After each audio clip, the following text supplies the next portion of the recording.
What's up, everybody? I just thought I'd get on here and do a little bit of oh, look at that. Oh my, that's not a very flattering shot right there.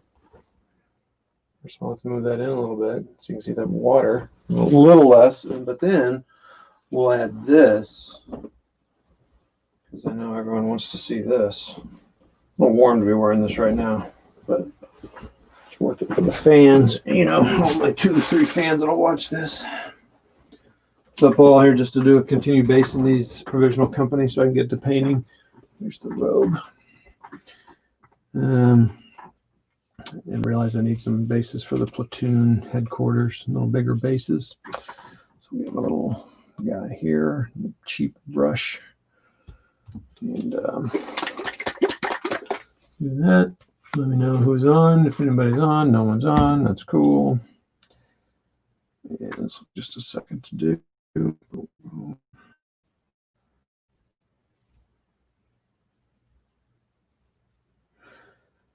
So, anybody ever get in that mood where you just don't want to game or paint or do anything with your hobby?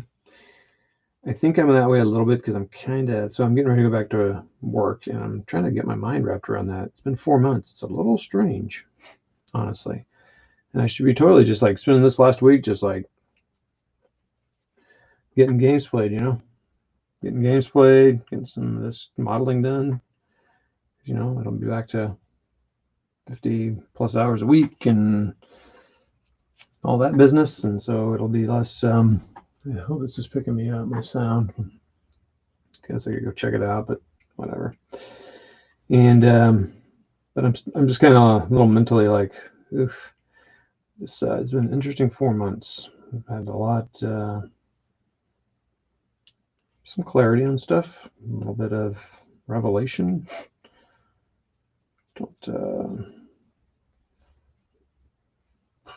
No one sees this that knows me, but anyway. So I probably won't talk about all this stuff right now, but some clarity, and that's cool. And it's been good in some ways. I mean, I was very fortunate. The Missouri unemployment system, for me anyway, worked tremendously. Now, I guess this week will be pretty low pay because federal stuff ran out, and that's going to be interesting how that affects our country because that was a nice chunk of change to help out during this time. It lessened the blow, let's just say. I mean, the bank account went down, but not as much as it would have if we hadn't had that little stipend there. So I don't know. It'll be interesting to see what happens, but I know it's got to pay for it somehow. So I don't know. Anywho, had some clarity, but I've just been I thought this week, I thought, you know what, I'll just get some stuff done. I'll go in there and get them game done. And I'm just having a really hard time getting going. And I'm spending a lot of time just kind of watching and scrolling. You guys know what it's like, watching and scrolling. Spitting on my bases. And so I'll wait for that to dry a minute. And I did get these done. So I got another, depending how you look at it, either company or another platoon. Now I am thinking about my labeling here. I was going to label it like this. You probably can't, so K company, the CO, so you're going to have the K company command, and then you're going to have K company first platoon HQ, and then K company first platoon, first squad, second squad, third squad, weapon, machine gun, and mortar. But then that's if you're playing. Well, I mean, that's if you're playing each one's a squad, right? So that would be I Ain't Been Shot Mom or others. But if I'm playing it like Blitzkrieg Commander,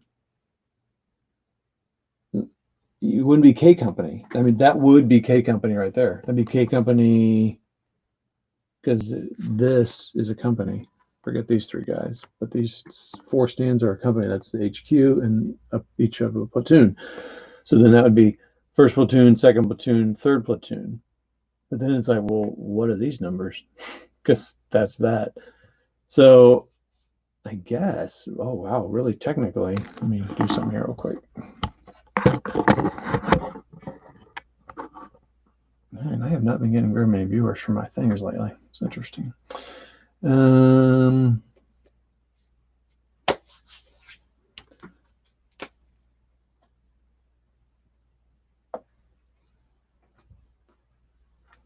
here's the deal. The reason they're K is because they were K company, because they were the provisional company. So this is interesting. So they were K company for everything. Is that right? K? That doesn't sound right all of a sudden. No, they were D company. Where'd K come from? Because you have A company, B company, C company, and then they were D company provisional. So actually that'd be a D. I don't know where K came from. Better verify that. But and maybe it depends on what units they were, but in Armored Infantry Battalion they were that. So if I'm having them all labeled as individual guys, then it would be fine to have them all as D company, because this will be a company of men as well. If you look at them individually, remember I'm basing essentially for 3 levels of battle: one to one, 1 stand to 1 squad, and 1 stand to 1 platoon. When it's 1 to 1, that will be D company. All of these guys will be D company, and then it'll be a little weird because it'll be D company. And then what I'm thinking I could do is it'd be D2 HQ, D2 1, D2 2, D2 3, and then D2 machine gun, D2 mortar. Well, then I guess if you're playing, I gotta think through this. If you're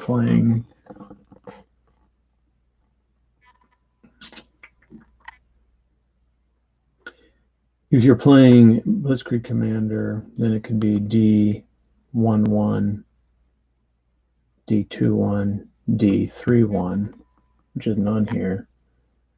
And then that would be D company. And the last number 1 would just be nothing, which is one reason I didn't like using D's, and I would just go 1, 1, 1, 1, 1. I thought I needed 3 levels of identification, and maybe I don't. Maybe I could get away with just D1, because do I really need to know that it's first, second, third squad? Really? And if I just do D1 all the way down, I can still do D1 HQ, and then D1, D1, D1, D1 machine gun, D1 mortar, and then D2.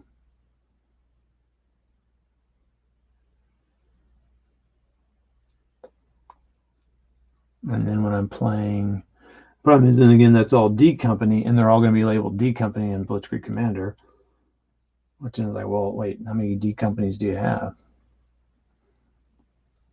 Then you bump, okay, then that's what I do. You bump it up 1, and you would say, well, that's not D, but then you don't use the D designation. They don't call a battalion D battalion, I don't believe. I think they have numbers. Yeah, they do, 56th Armored Infantry Battalion. So really, I need to label them separately. And I'm going to have to label how so I tend to forget, anyway, so maybe I shouldn't struggle so much with this. Maybe that's what I shouldn't do. So anyway, I'm not labeling yet, so I'm okay there. So now I am, and these are probably dry enough. I can just go with it. And I'm going to need more bases. I'm going to have to go cut some more bases out. I was being tempted by 28th and 72nd again, 172nd. I'm so silly, dude. Like, dude, 1, you don't have the money for that right now. 2, I don't need that distraction. I mean, I don't need that. I don't have the resources to do that. And this is what happens when I get in kind of one of these funks. I kind of, well, maybe if I did something different. No, you're going to have the same funk, bro. And then you're just going to have more crap to get rid of. Like, I got this 6 mil crap to get rid of. It's not crap. It's good finished models. It's a whole Armored Infantry Battalion in 6 mil scale. So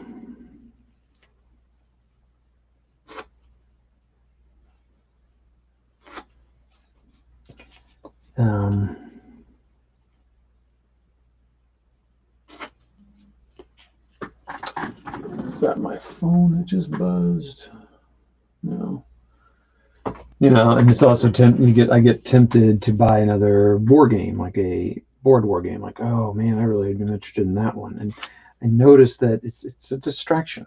It's buying from like because you like I have a game out and I'm not wanting to play it because I'm in this kind of weird place where it's just hard to focus mentally on it, right? And it's like, well, no, don't go buy another game because you're not going to want to play it any more than you want to. You're not going to want to play it not any more than you don't want to play another game, right? And there's just that it's retail therapy. It's what it is. And in the long run, it's just depressing.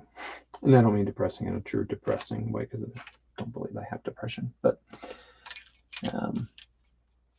depression is real, and I don't want to minimize that. So I do need a couple more. I need a helper for this sniper, by the way. Maybe I should make one of these guys. No, I don't want to do that. I can always pull another guy off another. I want to try to get the double spaced up. Man, I still have a viewer. Then this is what it makes me wonder, like, do I set this as private or what do I do here? Bear with me a minute. Oh, I am up and running. Play It Painted's got something going on. He's got 9 viewing. Check it out. He's got some good stuff going on. Is that Jackie Chan on First We Feast? That's hilarious.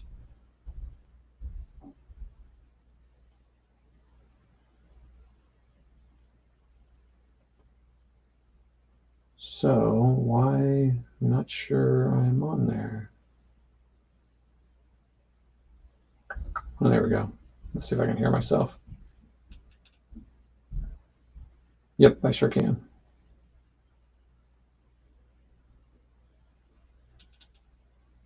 Oh, I got my headphones on. Oh, I wonder if I'm going through my headphones. Okay. Okay, there we go. Got it. Okay, so anyway, kind of definitely rambling. And I have decided that I am basing with white glue and flock.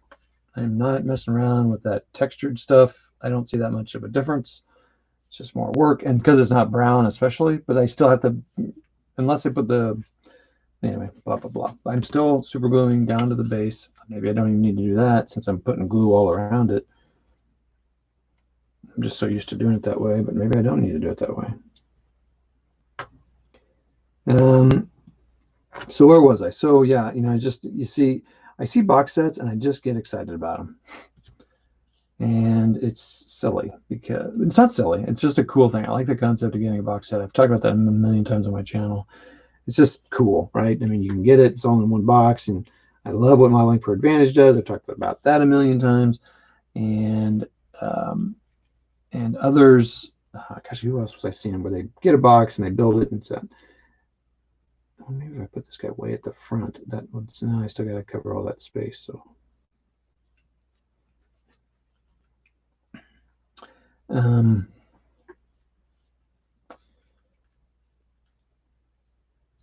know, and a new rule set comes out or something.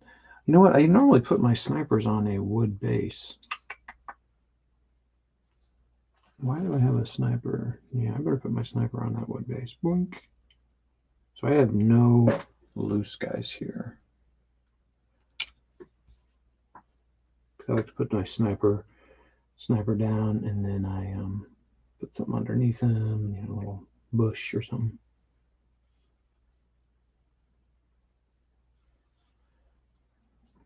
I'm going to put this guy on this. It's not even close to being done painted. Just a loose random guy. there's that guy. So let's get this marked so I can make sure I put him. So I'm not. No, this guy will be a double base guy that I don't have somebody for, but is a sniper.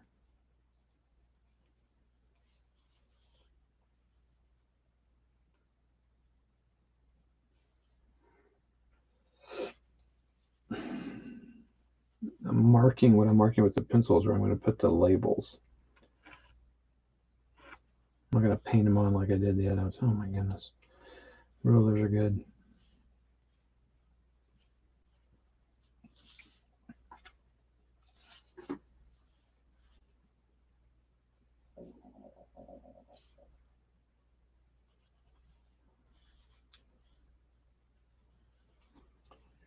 So basically the answer here is don't buy anything when you're kind of in a funk, because it's going to be a purchase you regret.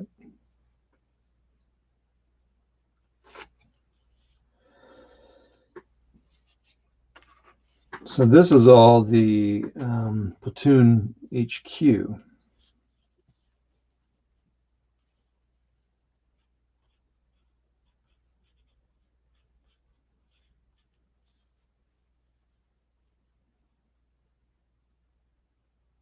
The platoon HQ and squad.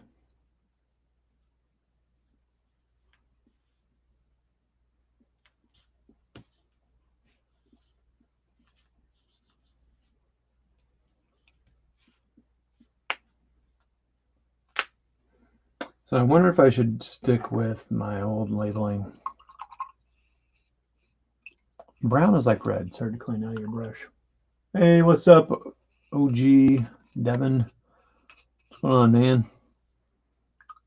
You've been playing a lot of John Tiller games, it looks like. That's pretty cool. You've told me a lot about them. Still haven't got them, and I probably won't, because it's just another distraction, just like I was talking about, and what I really, my limited time, what I want to get done, what I want to play, all that. So they do look pretty awesome. So he's talking about this game system from John Tiller, I believe that's the name. Yeah, some World War II ones, pretty cool details, and he's playing the OG. Go check out his channel. He's been playing Civil War. It's been a while since we've seen him playing some games, so it's fun to see him back playing some games. It's computer games, but it's still, more games, so it's cool. And it's a little easier because they're taking care of some of the calcs for you, so that's cool. But very detailed, and you guys got a lot of games out, and therefore, PCs only. Isn't that correct? So that's something for me. I have a desktop PC that we use for my wife's business, so I don't really want to put something on there like that. I mean, I could, I guess, but I'd rather not. But anyway, OG's got some cool stuff. He works on some cool stuff. He's a regular, so go check him out. He and I've done some live plays. You probably need to get another one on there. I'm going to put both these guys in the back, I think. So now this is this company HQ, or possibly platoon HQ, depending on the scale it's playing with. In this case, it's the first squad, because remember, I'm basing for one-on-one and squad and platoon level. So in this case, this is the first platoon sergeant, and then this is the lieutenant. I'm going to have to paint him white because they did not have white lieutenants.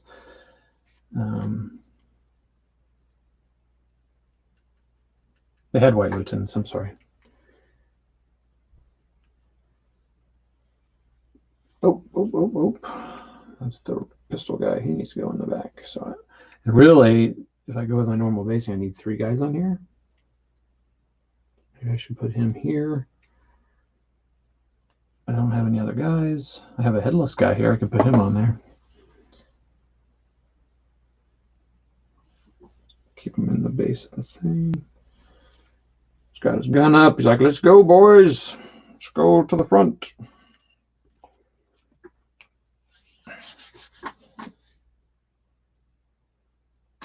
Yeah, Tiller games require a good deal of effort. Yep, it seems like it. Oh, we got 3 people watching. Let me know who's on there. Who's on? What's happening there? Okay, I'm going to let that. Last time I didn't let the super glue dry, and I kind of ran into a little bit of a problem. Yeah. So I don't have any single base guys for this. I do need some more. I do need I need to get some 50 cal machine guns. I said 70s. I don't know if I need those. I was told that they did not give the provisional companies half tracks. Talked about this in my last video. I'll probably get a few, so they have them. I painted one up with some black men in it because I'm sure they found some, absconded some, because that's what everyone did in every division. You found, oh, is that one available? I'm taking that one, right? So they would take what they needed. I'm sure they were the same way. Everyone had to, all their supply, like my grandfather got them what they needed, and some, I got to think some guys got them sometimes.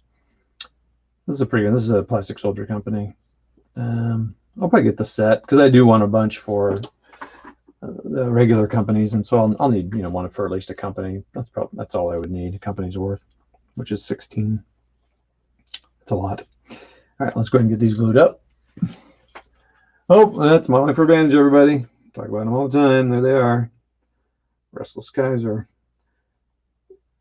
I don't need to. I feel like I say it every time for all the guys, but we always like to promote the channels that come on here. So again, incredible channel.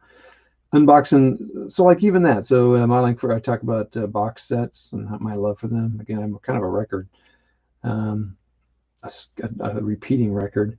They were unboxing the new Warhammer box set, which I will never play in my life. I just won't. Never say never, but I won't. Scale, game, whatever. But they unboxed them, and I'm like, ah, so cool. I got it. Came with the rule set, and I know what they're going to do with that. They're going to go, they're going to put them together and play it, right? And I just love that because it's a great way for people to get into a game, and it's all in one set. It's nice and easy. All the thinking's done for you, and that's the cool thing. It's just kind of like, boom, do it. So, so that's why I love the channel. But it's cool. But man, oh man, so much plastic in that box. And really, it's the same way. It's the same way with 28 World War II. It's one reason, besides just the size, that I wouldn't play that. Now, golly, man, there's not near as much assembly on a World War II 28 mil set like there is on that. Oh my gosh, I thought that landed on top of that guy. There's so much. I mean, usually you have, like, let's see. I think with the sets, the Warlord sets, you have arms to put on and heads and guns. You gotta put the guns on. That drives me good. These are spindly little things. Sometimes they have the guns on them, I think, and sometimes you have to put some torsos and stuff on, I believe. But holy cow! But you don't have to put the halves together. It looks like in the Terminus box. I'm saying it wrong. You have to put the torsos on. Oh, I'm sorry. Are they in half? Like, like the front part of the body and the back half of the body, and you put those together, and then you put the arms on? I don't know. You can let us know, Modeling for Advantage, because you got them. But there was so much plastic in there. I'm like, I can't even get these little, which is one reason I picked, and I would pick 1/72 or this 15. So 1/72 is the largest I would go, because you often don't have to assemble those. And as anyone knows who watches my channel, I should be called the lazy gamer. I think there's already some guy named that. Because I do not want to paint, and if I could have someone paint on or assemble. So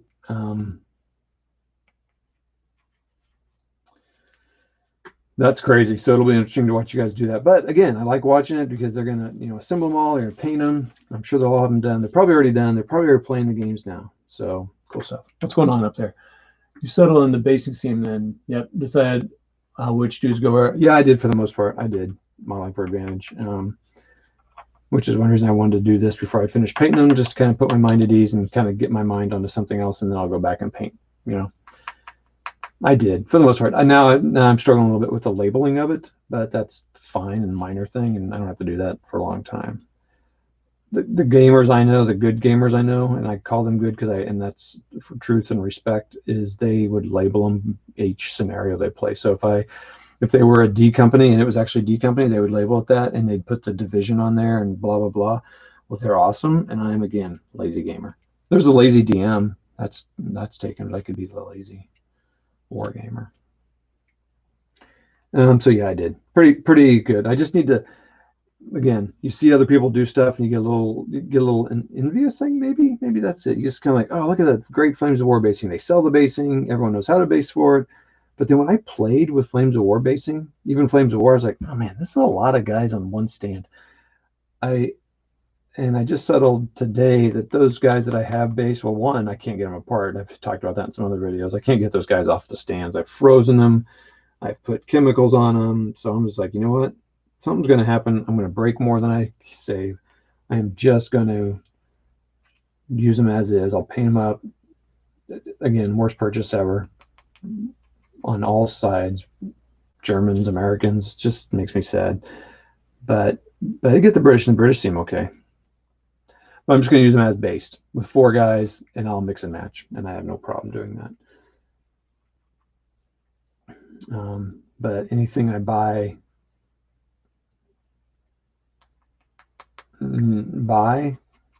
so the only thing that limits me on is I can't buy painted miniatures like that.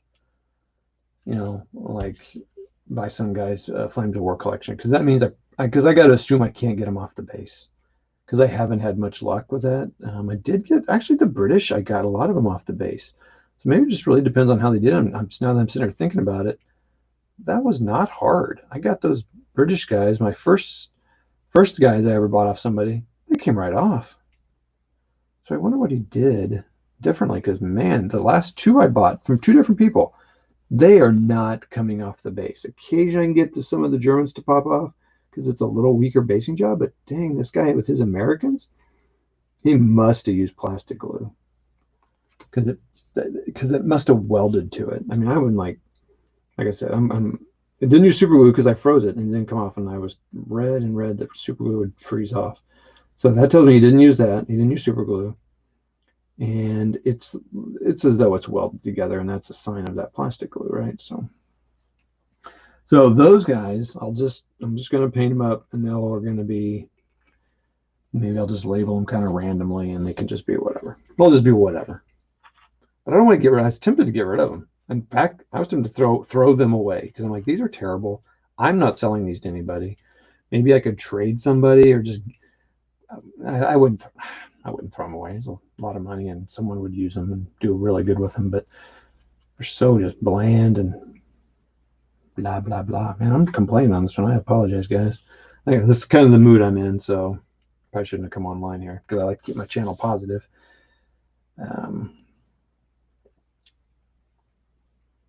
But I did get my job back, so that's positive. I love basing. Well, I know you love basing. I didn't let you do it on my stuff. So this is some minis that, well, boy, you can't even see that. If I turn this light on, it's going to glare out. Oh, actually, I didn't do that. These are some that Curtis painted and I based up. Yep, that's really looking really good.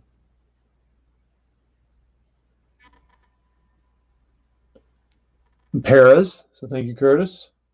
GM's Alcove, go check out his channel. Just need to put the label on. They're all based. Show some little flowers in here. Little flowers.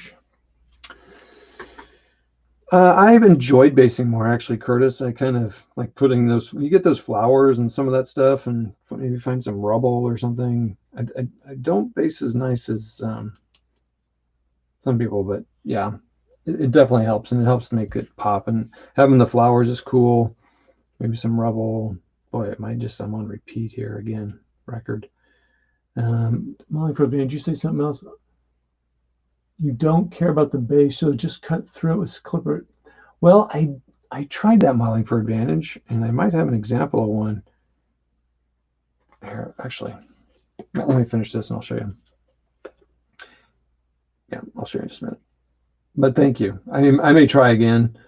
And yeah, because you're correct. I don't care about the base, because the base is essentially not, especially the way I play. So I don't need it. So yeah, that's why I had British and Curtis just paint my minis and send them to me, because then I based them on these 2 things, and I wasn't clear on my basing pattern yet, so I wasn't able to tell them how I would want it based. I did get something based from British Legion years ago. He just sent me kindly a free thing. He just put something together and sent it to me.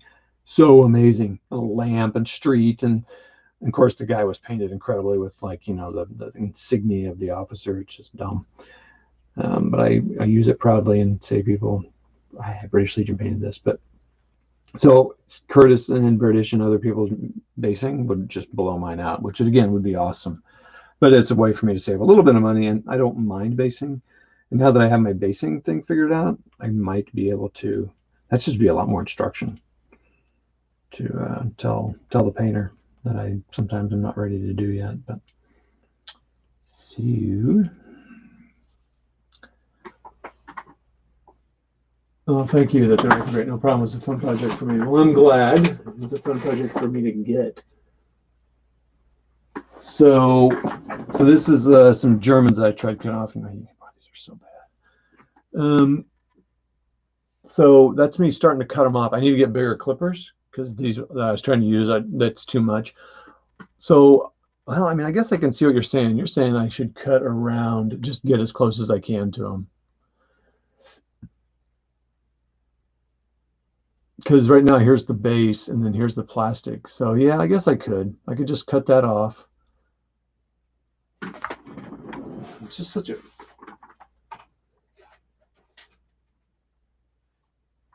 I mean, like these guys. So these are some I tried to get off, and nope, not happening. So I did get some Germans off here, and then the guys that are metal. Well, it looks like I did get a guy off. These are the British. Oh, that's not what I need. I wonder if I could get my Vickers from these guys. I don't have enough Vickers. Oh, for my airborne that like Curtis and British painted, I don't have enough Vickers, and so I thought the sets I bought had them, but they didn't. When I looked at them, I'm like, oh, what's a bummer.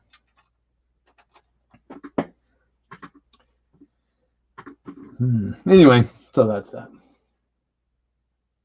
Yeah, okay. I need to get some better clippers. The clippers I have,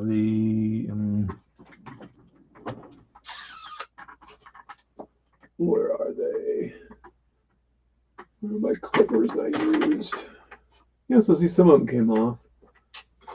I got like this one lone guy. I mean, you can even see all the glue that this guy used on this British guy. Is so much glue I can't even see what the heck the guy is, but it is like one with the base.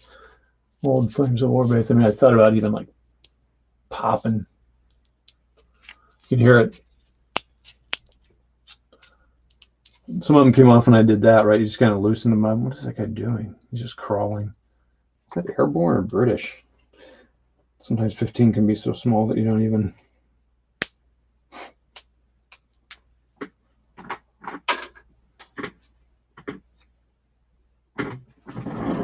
Anyway, and I'm not seeing the clippers I used. I don't know where those are. I think I took them with me. Oh, here they are. Too small for that job. It's a little too much. These are better for cutting, like small sprue, but trying to cut long cuts with them was not proving to be very successful. And these I should be able to kind of pop off. It's a mix between plastic and metal. Blah blah blah. Oh my! The problems I have. Oh wait, there's a pandemic. Okay. Oh, there's racial tension. Yeah, no problem. Great. I can't get my sprues cut. Sometimes got to remember. Anywho, so what's going on, everybody? Chat up. What's going on? What are you working on?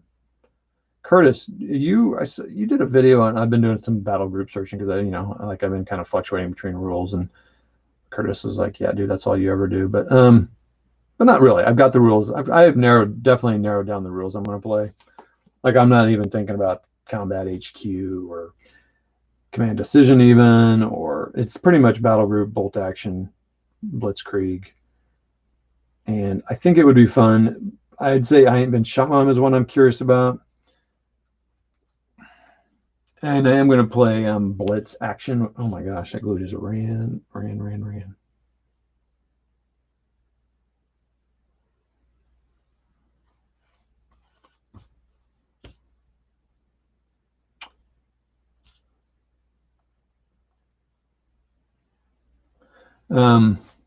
Are you going to play some Battle Group, Curtis?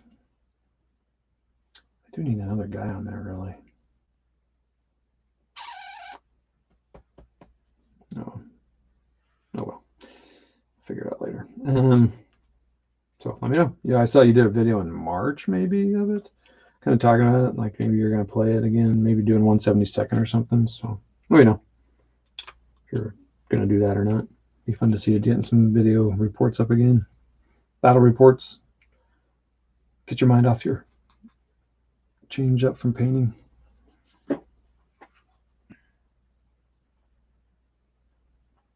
I'll do all the additional flowers and what's a doodles later. I'm not going to, that one I probably shouldn't have done. If I kind of, just I'm gonna make a spot.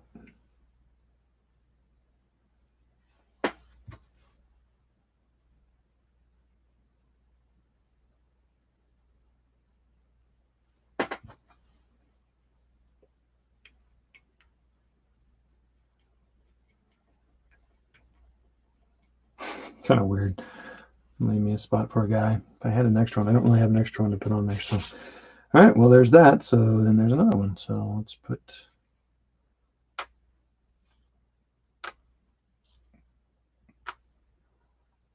So now, except for some extra equipment, I essentially have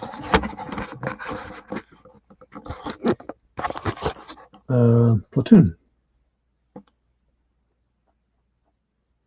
Squad. Platoon 1 headquarters and squad. I do need some support for this platoon. Squad 2, squad 3. Bar, I need another bar. Let me put that on my note here. Actually, they didn't have a bar. That's the list I was looking at. They didn't necessarily have a bar in that squad, so that's why I did that. That's right.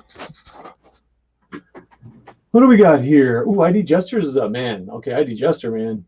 He used to be kind of wargaming, then we really transitioned to sports, and now he is like hardcore wargaming. So you want some board wargaming? Go check ID Jester, man. That guy has been hardcore. He'll tell his wife he's been getting a lot of games. I'm headed to bed as late, but I wanted to stop by and say hi. I hope it's all is well. It's all okay, ID. I appreciate that. Stay healthy down there in Florida. Don't want to be saying that. Whoops. And am I going to? Yeah, so you're going to play. It is a great game. When I get my 20 mil started, yeah. So see, this is what's going to happen. I'm going to watch him do his 20 mil, and I'm going to be like, 20 mil. But that means all new buildings. So I will resist it. And so you guys weren't here when I was kind of maybe a little self-pity or something. I don't know what it was, but it's just where we all go through these stages. At least I do. I say we all, and you guys are like, no, you're crazy, bro. When you I take a long time on projects, okay? And I think part of it's because I solo, and I think if I had people I was playing against, I'm not talking because of COVID, I'm always mainly solo playing. I think if I played more with people, I would be a little less down and slow on projects. So, I mean, I got figures here that I had been working on for ages. And even these guys, I've been working on, well, these guys, not really. This is different. But like those airborne, I mean, it's just taking me a long time. And it really doesn't need to take a long time. Again, if I did 30 minutes a day, I'd be done with this in a very short time. All these guys over here I need to fix. I got in this shipment. You know, if I just do it, I'd be done. A little detail done, get some decals, fix them up, make them look good, be awesome. But you get started, and if it takes too long, right, before you get, so I like to build to a scenario. So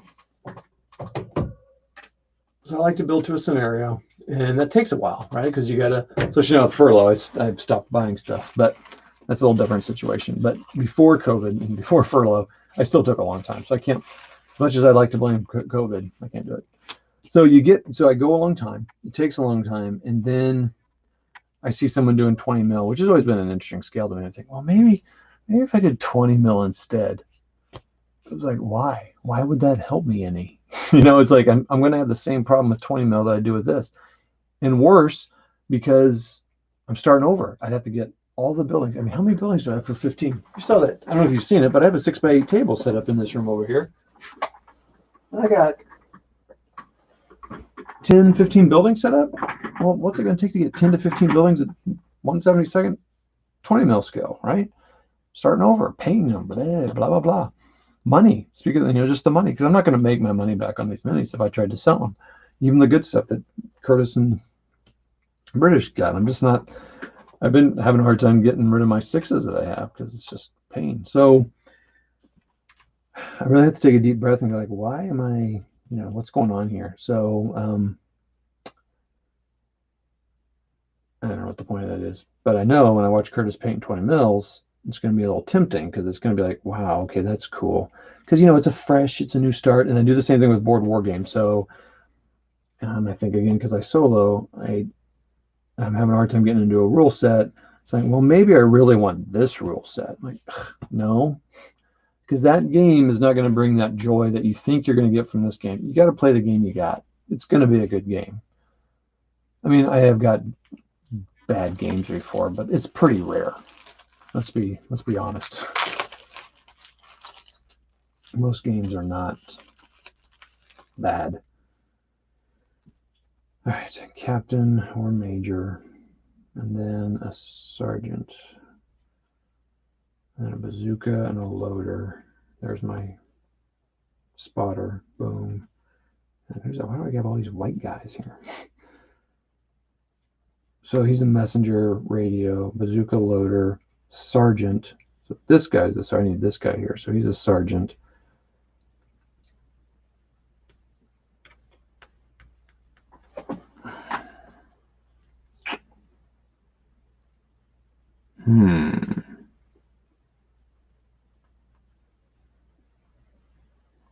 Maybe I should just put this guy in a solo stand, like I did that guy. Never have too many solo leaders, so let's do that. Captain with sergeant, bazooka loader, and a messenger loose. And this is true company headquarters on 1-to-1 scale. So I need to put, actually, so I need another one of these. Shoot. No, I'm not going to paint, I don't know if I can get to that.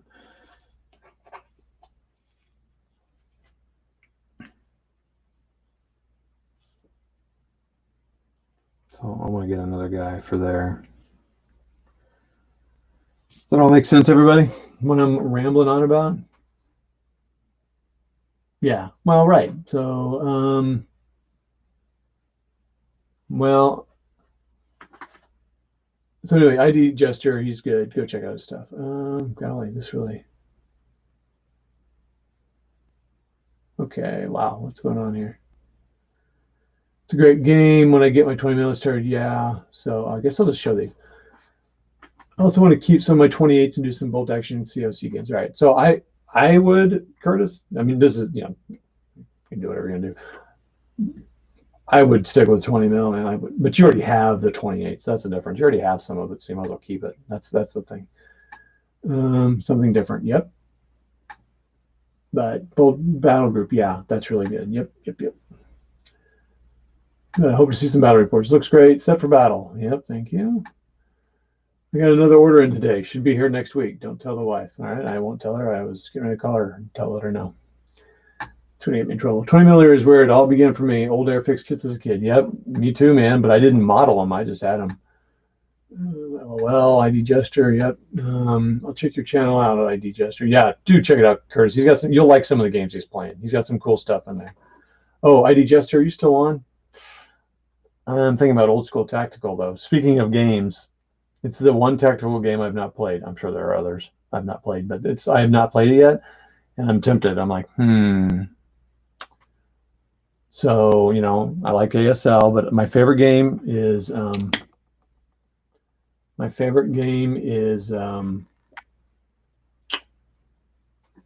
Lock and Load Tactical. Combat Commander is really good, and I enjoy that. But Lock and Load Tactical is my favorite. I'd like for ASL to be in there, but I'm going to need that one. I probably really shouldn't solo. I should just I've got people here who will play it with me. But that's kind of like another whole level. So that's like different. Lock and Load Tactical, I really like. Combat Commander's fun. I kind of bought into that a little bit more again because it was fun. I've tried Conflict of Heroes, not really my thing. I've never tried Ghost Panzer, and I have no desire. So I don't think I'll ever do that. I have no desire to try Combat, the block game. Don't care. But Old School Tactical, I've gone back and forth on that. The maps are incredible. The art is incredible. So ID Jester, if you're still on and awake, let me know. What do you think? I didn't watch much of your Rat Creek game. I watched one of your unboxings or something, but I didn't see your Rat Creek, so I need to watch that. See if it, I don't know.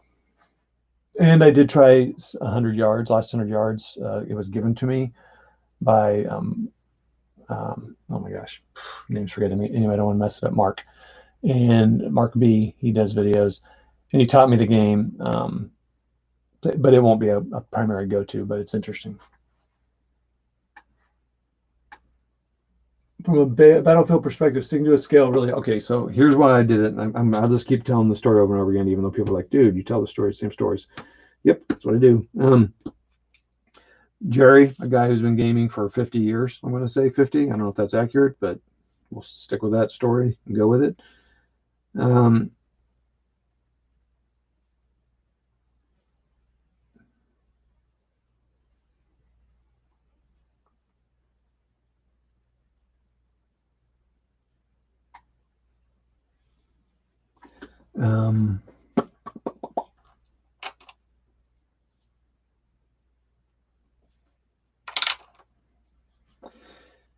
Jerry, okay, so I need a base for these guys. I need to have a base. Jerry, a guy who's been gaming 40, 50 years, has stuck with pretty much 15 his whole life. His collection's incredible, dudes and ducesses, incredible. So I thought, you know what? That's really the secret for me. Stick to one scale, and you know, in 10 more years, when I'm 60, if I just keep kind of going a little bit at a time while I'm working, have income coming in, I can have some pretty good sets. And then you can just do all these little additions. And the cool thing is hopefully 15s will stay at some sort of popularity. That's always my concern. I think 172nds to me have been the longest lasting.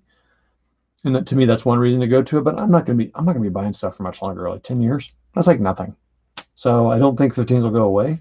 You've had Old Glory. I mean, he's been doing 15s for 50 years. So, but then you can just start adding these little things like I don't have an elephant, or I don't have a, you know, because I would like to move into, after kind of getting these set, doing some market garden games, I'd maybe like to start early war, do some French and do early war German, some of the small light tanks. I've already kind of started early war East Front a little bit. You know, you go there. Probably won't ever do Pacific, not really a thing, but maybe focus on Italy. But then at 15, you're good, and you can even use the buildings cross. They don't even have to be like totally, you know, accurate. So I think sticking to one scale is good. You're right. But if you already got them, that's a different thing. Change is normal. Don't get too attached to anything. That's me anyway. Yeah, no doubt about it.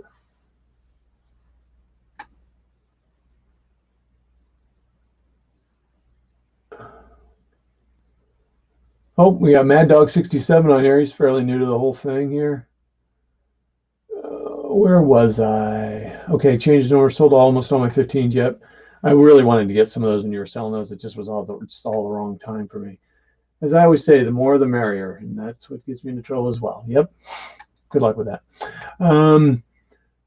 Change scales for entirely different periods or whatever. So if you do sci-fi, consider changing scale, for example. You're right. Okay, that makes sense. But even that, I've considered like, well, gosh, like if I do ancients or something, which I can't imagine me ever doing. Come on, I don't even want to paint olive drab, not alone ancients or samurai, for crying out loud. I think Matt's the only guy that likes painting Matt samurai from Rocky's War Room, but I still would use 15 because then I could use the buildings on my scenery. Now, the cool thing is I could use some of my 6 mil scenery at 15. It still worked, you know. Bocage now was a hedge or something. So that still worked. That was cool. And some of my hills, that still worked. So yeah, but that's you could do that. But I just don't want to invest in the scenery. Sorta. Money for Advantage Airfix for me too. Actually lived in England way back in the day. Discovered them for me. Yeah, that was cool. And Humbrol Paint. I'm at Dog 67. So we just had Wapple on Rocky's War Room. Well, I didn't have him. I wasn't even in on the meeting, on the call. I was for like a second. He talked all about oils. That was fascinating. Painting with oils. He was able to do some stuff very fast while on the call because you could paint while the other stuff's wet because it blends. It looked really amazing. I was like, dang, that's tempting. Now, that was tempting. I might try that on a couple things just to see. It's definitely a different look, but it is cool. Okay, so what's this have to say? OST is good, though I think CRT is a little bloody. Someone else said that. The Player's Advantage guy said that. Umbral enamels melted my brain to some as a youngster. Let me addle, I reckon. Oh, that's funny. It's hardcore stuff, huh? Old school tactical is equal to lock and load tactical, about the same difficulty, but really simple rules. Okay, and then that's appealing. Not a fan of block games, not my style. I know they should be cool to me, Curtis, because they're really quite simple. I think it's because it's really not suited for solo. I think it's definitely more, double. Haha, me too, apparently. Oh boy. Okay, all the addled brains. What's this say? But old school tactical has huge map boards, which takes up a big space to play the game, and they only use a small section of the map board for most scenarios, so major space. Yeah, I saw you bought the maps to print. Yeah, SOST maps are big, to be honest. Hey, Mad Dog. Mad Dog, what do you think of the game? Do you like it? Sup ID. Keep an ID up. Too long. Was just about to buy some Peter Pig French. Peter Pig. Oh yeah. I liked Peter Pig. Curtis, did you paint my Peter Pig, or was that? Yes, you painted the Peter Pig. I think Curtis really liked painting the Peter Pig. It was pretty nice. Well, here I just showed it. It was super nice detail. It's really good.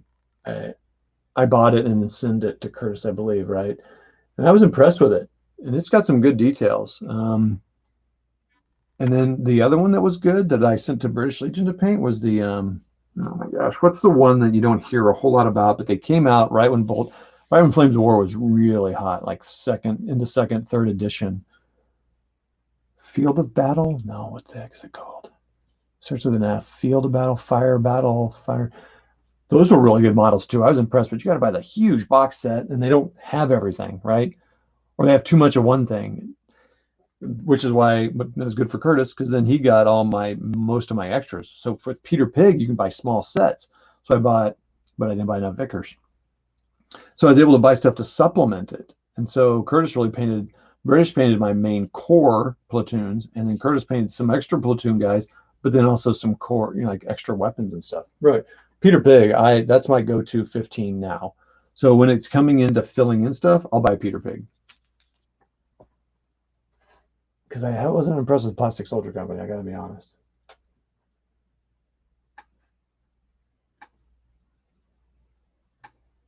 But then I got the electric bill. Yeah, I guess that kind of does matter.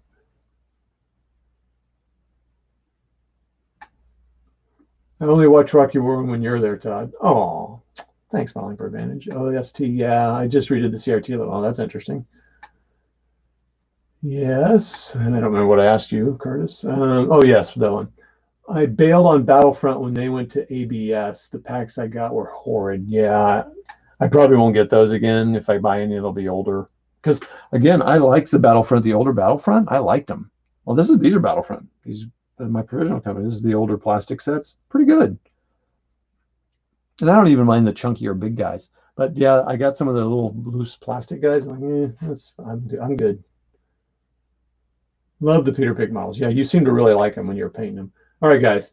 Yeah, have a good night. Thanks for the cat check. Hey, ID, I look forward to some more unboxings and games later. And yes, the old Battlefront were awesome. So I picked these up the same time I picked some other stuff up years ago. Some guy was just ditching out. I think maybe when they were switching editions, so his store was getting out of them. I should have bought up everything I could.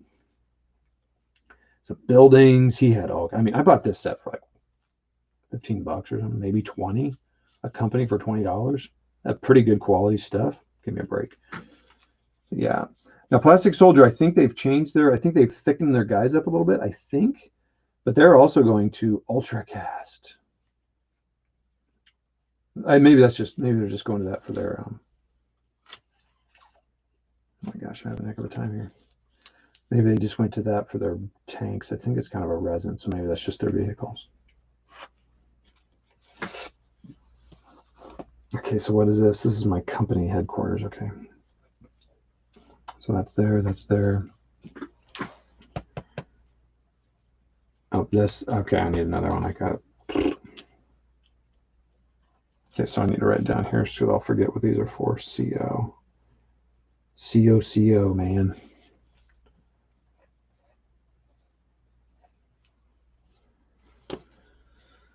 Okay, so let's glue these on. Now we got you guys chatting on there. That's good stuff. Took a second to get you guys on here going, but watch, as soon as you guys really get going, I'll shut it down. But I might get, no, never mind. You know, I said that last time. I might get back on and play this game, but maybe I will actually do that this time.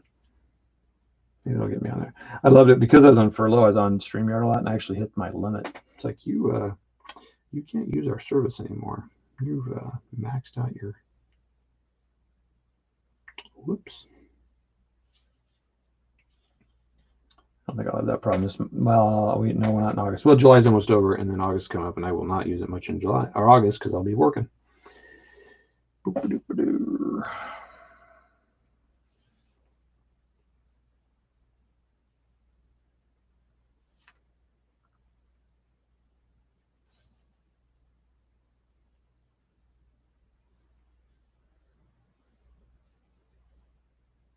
Maybe I should have this guy facing this way.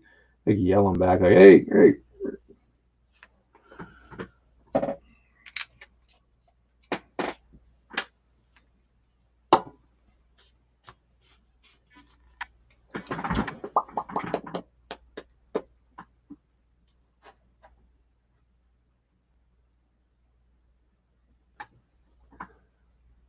Yeah, they did on the Cold War game.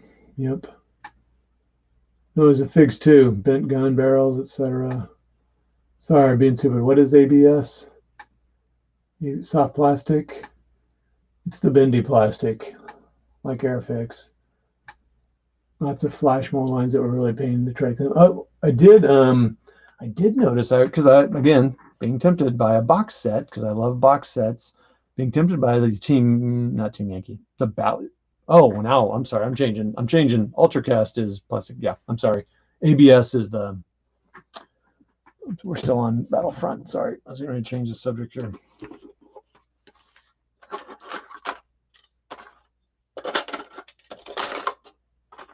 So these are the Italian.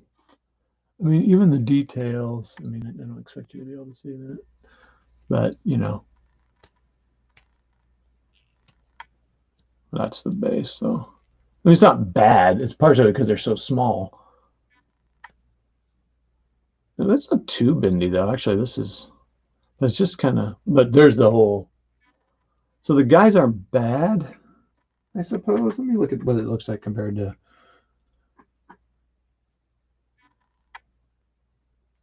So this is the old Battlefront, the guy on the left here. Wow, that's a big difference.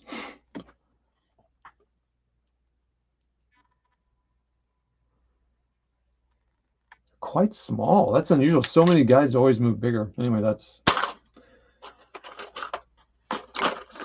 So back to different kind of model stuff. Ultracast is what Plastic Soldier's going to, and I was tempted by the North Hag, Battle Group North Hag, which is Cold War Gone Hot.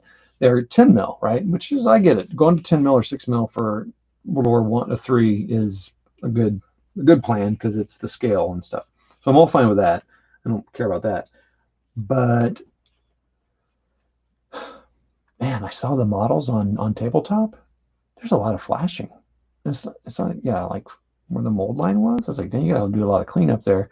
And now remember they're 10 mil, right? So the details aren't as much crisp on the guys and stuff, but the guys are like, man, that they do not look fun to paint. They look a little muddy to me. I wasn't that impressed with that. I was a little disappointed with that. The cool thing is no assembly. And their base is about this size, and there'd be 4 guys on it. So, and I did paint 10 mil, not Bacchus, that's 6 mil, Pendraken. Amazing. So if I were going to do 10 mil, and if Pendraken has it, I don't know if they have moderns, I'd get Pendraken over that other stuff. But again, I wouldn't get that nice starter set, which I think is so cool. I'm so silly. Silly little boy. So what do we got going? So yeah, I don't like it. But to be honest, my desert rats are soft plastic and they painted up better than I expected. Yeah, that's cool. I mean, you've been getting all the new sets modeling for Advantage, so you would know. I mean, if they're working out and they're good, great. I mean, these have details. I should try painting one of them up just to see, but I didn't notice they were smaller. Holds up, crossed fingers, out devils, yeah. So, good stuff. Keep chatting amongst yourselves. Well, is there anything you guys want to talk about? So, Monologue for Advantage, tell us what's coming up on your channel, or what are you guys playing here soon that you'll have on your channel sometime? How are those indubitably, what is it? The Indominance box set? What's going on there? Are you working on it? Are you building it? What's the Flames of War plans right now? What about Bolt Action? What are some of your what's going on? What are some other games that you're? I'll just ask about World War II mainly too, because that's what I'm really interested in. So what's going on with you? We're gonna see some videos from you, Mad Dog. Giamalco, I know we'll see videos from him, mainly painting probably, but he's still doing live chat. So if you're going when he's on, that he's good. He goes a long time, 4 hours sometimes, and go check it out. And there sometimes he has to invite you on and stuff. I don't know how that, I don't want to invite you to something that's not mine, and if you, I don't know how free you are with letting people on, but he does have other people come on and chat too, which is nice, and I do that sometimes here because it's nice to have other voices on, because like when you get really quiet because you're working on something, you're concentrating, it's nice to have other people talking. You don't always know what you're going to get with that, so sometimes I'm a little hesitant, but Curtis does that, and he's cool with that sort of thing, and he has people come on. So go check him out if you're ever working on stuff. You guys probably already know that. You guys all know each other pretty well, so nothing new here, but this is, I guess, saying that for the people who are maybe watching who aren't familiar with your guys' channels. So anyway, Modeling for Advantage, what do you work? What's going on there? Mad Dog. So Mad Dog, tell me again what you're kind of focusing on right now. What are you working on? Painting, playing, blah, blah, blah. And who else? We got 4 people. I think you guys are pretty much all the people on, so... it can be excused a shameless plug. I am unboxing the new Team Yankee US starter today. It's a great value kit. Oh, cool. Again, don't even get me started. It's a starter, and so I'll be all excited about that. Have you played Team Yankee on your site? I don't remember seeing Team Yankee, but I don't remember all the videos. I may not have watched it because I'm not that thrilled about it. I mean, not that I'm against it. I just, trying to stay focused on what I'm doing, right? Have you played some games on there? So that's cool. I'm sure it's a good, their starter sets, I mean, they are a good value, I think. So their infantry, it's probably all the same, right? We're just talking about Battlefront. I'm sure it's all the same stuff. Is that going to blend in with that or not? I don't know if it is. So I found this to just be as easier and quicker than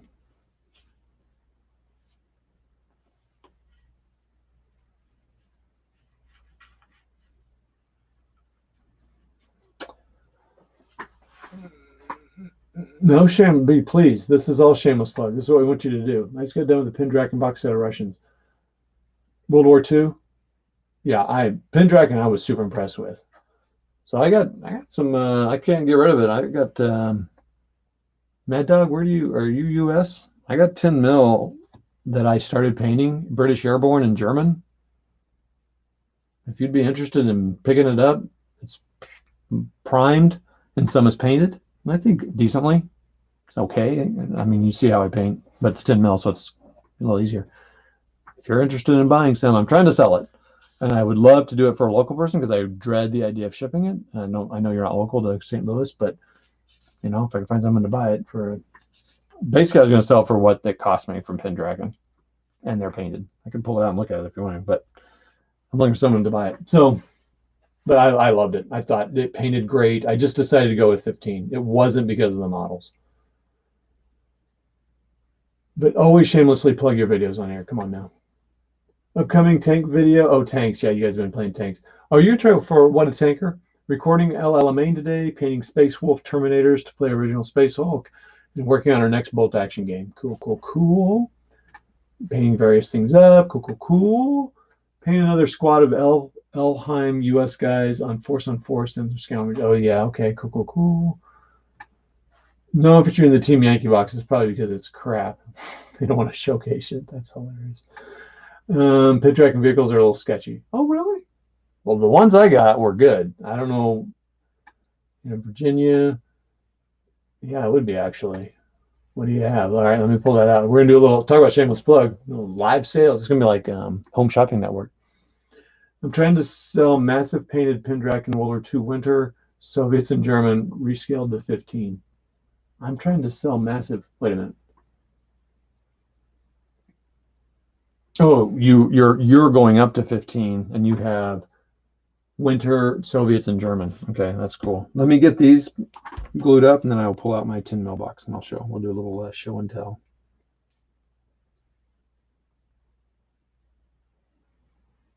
I thought for sure. Well, I don't think a lot of people play 10 mil here in St. Louis. I think that's one of the reasons I'm not really getting much of a bite. And it's pretty focused. I mean, that's pretty. It's pretty.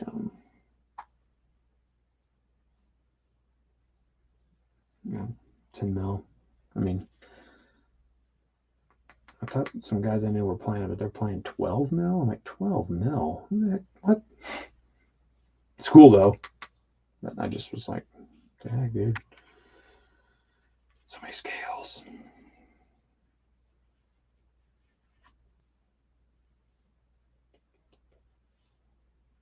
But Pendraken, I was so impressed with that. I was like, well, doggone it. I got it because I'm really into Blitzkrieg Commander, so I was supporting him, and he actually, so that was cool. But I wanted there. It was too small for me to. So here's the deal. I tried 6 mil. I playing bolt action with 6 mil because based as they were, I didn't single base any 6 mil. That was too small for me. But even multi-base, I just didn't have as much fun. I didn't. I mean, it was actually maybe it was because it was first edition Blitzkrieg, so it was a long time ago. I got a video of it. I just didn't have much fun doing it. And because then when I played it in 15 or 28 actually at someone's house, and then I played it with 15, I was like, I have a ball every time I play it. I just have a great time. I don't do tournaments. I just play.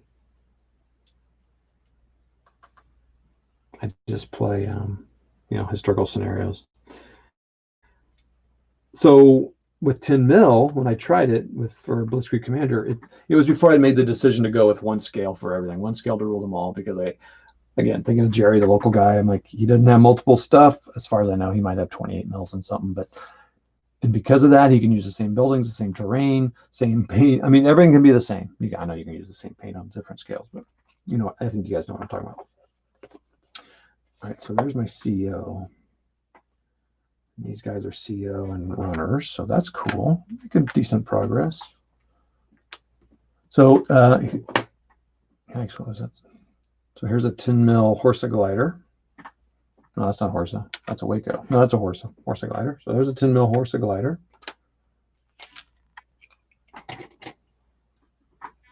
And please hold. Let's see what else you guys have been talking about. And I'll pull out my stuff. Minifigs is 12 mil, I think. Yeah, I think you're right. Maybe 100 bases of each. Holy cow, that's a lot modeling for Advantage. I thought Tanner Harris was on the East Coast, but I think that's ID that I think about. Yep, he's East Coast. ID is East. I'm Central.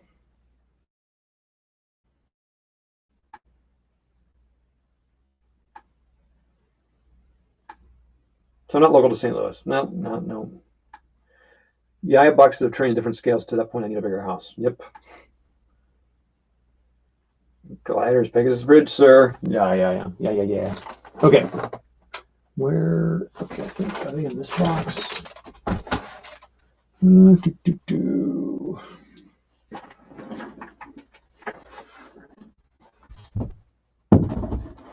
Plus, I have all my 6 mil. I thought my 6 mil would sell too, because it's not bad. I mean, it was my first ever painted stuff, but come on, 6 mil. Can't even see it.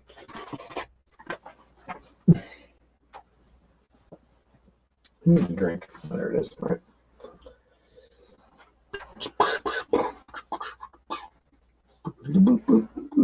Okay, let's have a little trouble here. Get myself put together. Wow. Okay, I need to keep my labels here.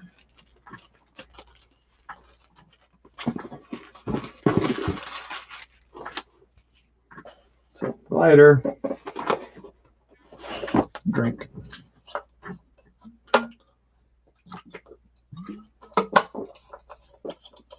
So anyway, so I had 6 mil, and the reason I decided to move up from 6 mil, and in fact, I got rid of a lot of my 6 mil, traded it for some 15 mil stuff with a guy here locally. But I still have a lot of paint stuff, and I was tempted to go back to it because talk about easy. 6 mil, it paints up super fast, and you can have huge armies. And then buildings and the storage, it's so much better. And after I'd already gotten rid of some stuff, I started looking. I still have the building. I still have the majority of my army. I'm like, doggone it. Just like I was talking about, right? Like if I converted to a bigger scale, I have to buy all new stuff. It's like, dang, I got a lot of stuff here. And if I just kept sticking with 6 mil, I mean, I'm basing them essentially. They're based this way. They're based the same way as my 15s, but I got a little bit more, few more guys on it, and I just need to relabel them. And that's one thing so I am tempted sometimes, but here's a problem. Playing bolt action just wasn't the same. And you know, I should probably, before I do my final get rid of, I should maybe try one more time. I'm sitting here thinking, what am I thinking? I should probably try one more time to play bolt action with my 6 mil. To see if I can do it. Now that I've played more bolt action, I've got battle group. A lot of people play battle, not a lot. A few people play battle group in 6 mil because it's a little less important. Well, that's the other problem with 6 mil is that you can barely see the weapons in 15. And that's another cool thing. Oh my gosh, this story, I could just ramble on. So 6 mil, you can't see the weapons. And I had played my kid, and my kid was somewhat engaged, but not that engaged. I thought, well, maybe if I got a bigger scale, he might be a little bit more engaged. You just see more detail, right? Well, let me turn on that so we get better light. Might be too much light. So I tried 15. So I moved up to some 15s about him a long time. I'm like, yeah, these are cool. And he did get a little bit more interested. He's not that interested in it anyway, so that's cool. And 15s are okay. And the buildings, they're not, and you can find them in pretty decent prices for the most part. Well, okay, so all right, so there's that. And so I thought, okay, well, I'll do 15 in my my skirmish level, and 6 will be my Blitzkrieg commander and command decision. Well, then I kind of hit this point not too long ago, 2 years ago. I'm like, I don't want to have 2 scales of everything. Really, it's the terrain. It's the terrain that gets me. 2 sets of buildings, because you really need 2 sets of buildings and trees and hills, really. It's just bigger stuff, right? For the most part. But you can use the tree. Actually, you can use the trees too, but you really need bigger trees for 15. And roads, things like that. So, so I thought, I just don't want to, let me pick one scale to rule them all. And I went back and forth. So I chose 15. And well, then 10, Blitzkrieg Commander, Pendraken, they did all that. And I thought, you know what, let me try 10 mil. It'd be nice to support him. He has those starter sets that he has. And again, starter sets, I love them. So I bought it, painted some of them. I thought, this is great. But again, I didn't want to skirmish, and I came to that one scale decision. But now that I'm sitting here talking to you guys, I might change my mind again. But no, I won't change my mind to multi-scales. I'm not going to do multi-scales. It's going to be one scale or not. Because I also don't want to have double armies. You know what I'm saying? And double buildings. This is the double buildings. Okay, so there it is. And then the glider, which is awesome. I just love having the glider. It's metal too. That thing weighs a ton. All right, let's see what you guys are talking about. British Legion, what's up, man? It's a great channel. Go check them out, boys and girls. Okay, this British Legion does all kinds of crazy crap. Don't do it, Todd. Our eyes are getting any younger. Bigger is better as we get older. Oh my gosh. I know, dude. I know my eyes are getting worse. Oh man, man, I wish you hadn't have said that. Oh, this is great. 28 millimeter is fun. Well, British, you missed me earlier. I am not assembling minis. Forget it, dude. I want as easy as I can get. I am not putting arms on and heads on. Not swapping heads. Screw that, boys and girls. But I do like the detail on 28. So Matt, I almost bought Matt's bolt action, and they are amazing. I mean, I'm like, wow, these are really cool. Too good detail. See the weapons, see their face. Pretty awesome. But if I could paint like you, British, I might be tempted. Trees are my nemesis. Oh, you never have enough trees, man. I do my skirmish game in 1/72 or 28. I agree. It's better. Bigger scales, better. Oh man, Molly for advantage. All right, so I'm just gonna pull this down here, Mad Dog. So there's me trying to start my labeling. Where is it? Infantry 112 with a star, to show it is Americans. These are all British Airborne. I don't know why I put the American star. That's just a piece of paper glued on there. And then I thought about putting like rifle MP40 on there, right? So then you could just see it. Modeling for advantage. I'm going to try to argue with you about eyesight. Dumb. This I don't normally do. Oh, gee, Christmas. I don't normally do this, but I put a tree on this headquarters here. These are based on wood. That'd be a problem. You'd have to pop. You probably need to pop these off the wood. These should come off this pretty easy. And I like thicker bases because it's easy to grab and you're not grabbing the minis. So that detracts people too. That's always hard too. And this is nice and blurry. I apologize. So this is all of them. I'll just go slowly. So I got some recce, some, at this scale, you can say whatever they are. You're fine. Some painted, some primed, gun. There's the Jeeps. I thought their vehicles were fantastic myself, but maybe the scale's a little wonky or something. Another Jeep. I can even put the gear casing. It's a pretty good picture right there.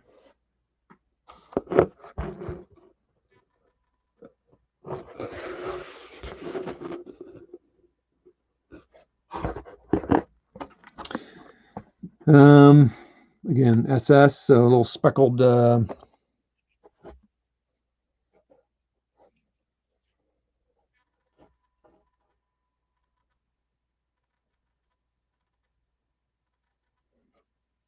Todd famous basing.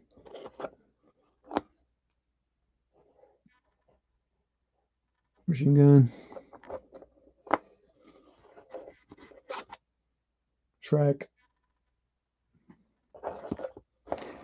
The thing is, modeling for advantage, if I did that, it would essentially be like board gaming, right? Because then I would label it. That's some good 80 mil mortar. I had ordered a certain tank and I got the wrong one, but whatever. So I needed an elephant, or this is an elephant. I don't remember. I do not like my camo on this. I think it could have turned out better. A couple Stoogs. One, I put shirts on one and I think not on the other.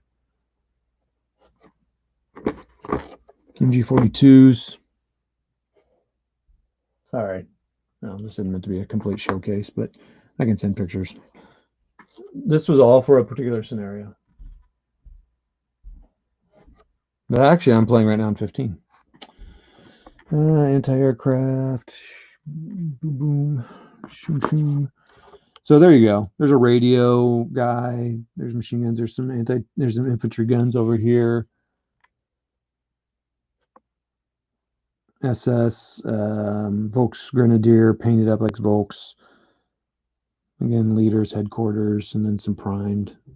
Sniper, recce. Oh shoot. I do have got this guy, the bugler, hunting bugle guy from is it Frost, I think. So this is all 10 mil.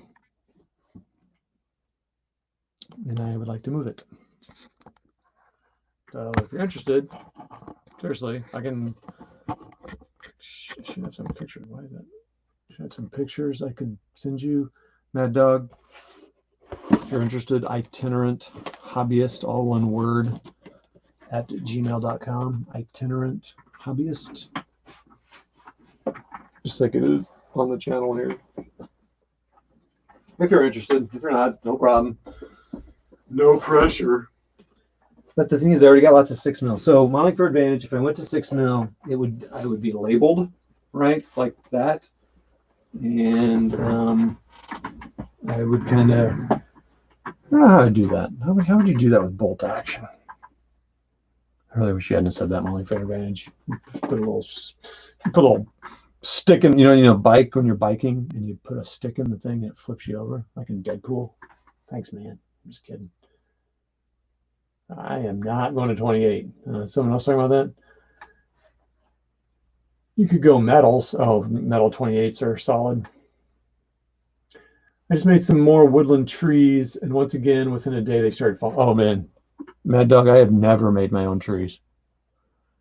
I saw how you did that. Not you, but I see how you do that. I'm like, yeah, I'm not doing that. I know. That's exactly what would happen. Are you using their glue? Because their glue sounds like it's sticky stuff that might work, but I just have bought them.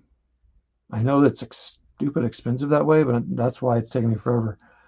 And people make trees all the time. They're like, yeah, and they're like Gun Barrel. Go check out his channel. He's making his own flock. He's not the only one.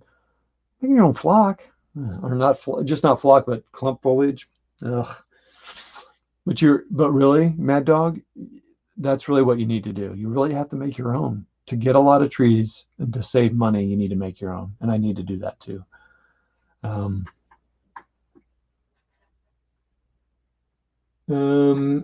If you go up to 28mm, go for a different theater suited for skirmish. Do Marines in the Pacific, for example. Okay, these are good ideas. I use the Pendragon bases for 10mm. I like them. Okay. Yeah, I didn't do that because I kind of already had a scheme. My eyes are getting bad. Need reading glasses now. Shoot, I got full prescripts. Some of the vehicle, well, I mean, I use focals or zooms on 15. Some of the vehicles have misalignment and out of spec parts, details. Oh, don't look too bad when you get them painted up. Okay, I see what you're saying, yeah. Jeeps are just cool. Broom, daka, daka, daka. Yeah, they are cool. How much you want for it? I think I kind of priced them out somewhere, Mad Dog. Let me go check. I'm basically going to get them for what they're for selling for a Pendragon. So if you go to Pendragon, I need to see what I got. Yeah, let me look at that. I don't even know what I can't even make up a number. $5 million. I don't know. I have no idea. It's not too much. I'm just paranoid about shipping them. Yeah, I see these guys who have mad skills. Yeah. 30 by 30 is what I use. Also, those are going to be the same as these, or close to it. I don't want to promise anything. I guess I can just go get them out again. So, yeah, those are 30 by 25. It's not that big of a difference. I mean, you can. Anyway, I'll get some details. Or Mad Dog, yeah, send me an email, itineranthobbyist@gmail.com, or I'm Todd Reed on Facebook, the one with the Airborne logo. I need to get rid of that because people think I'm an Airborne, and I don't want to claim that because I wasn't, and it feels a little disingenuous. Well, this has been a fun conversation, guys. I have appreciated it. Thank you guys for coming on. It's been great. Go ahead and draw my lines on here. So I'm gonna need bam again for that. I'm gonna need bam for that. Oh, do I have an? Oh, I'm just one shy. Gotta be kidding me. I need to cut more bases. At some point, I'm gonna run out of this wood. I'm gonna have to buy bases from Letco. In the meantime, what is this here? This is my A company FAO. So these are FAOs. Why do I have? Do I need an officer there? What is that?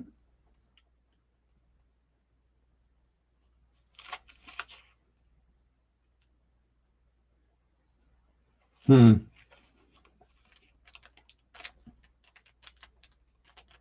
why I have That guy based like that. Oh, are they a team of 2? Let's look at bolt action real quick.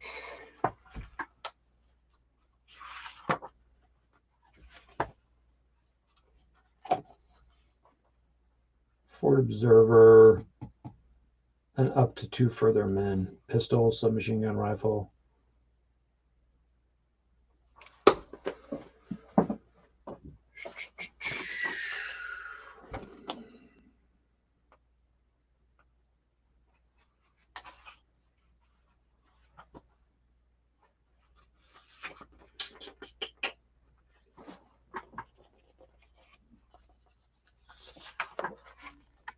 Ford signals unit, 3 men. Comms relay team, 2 men.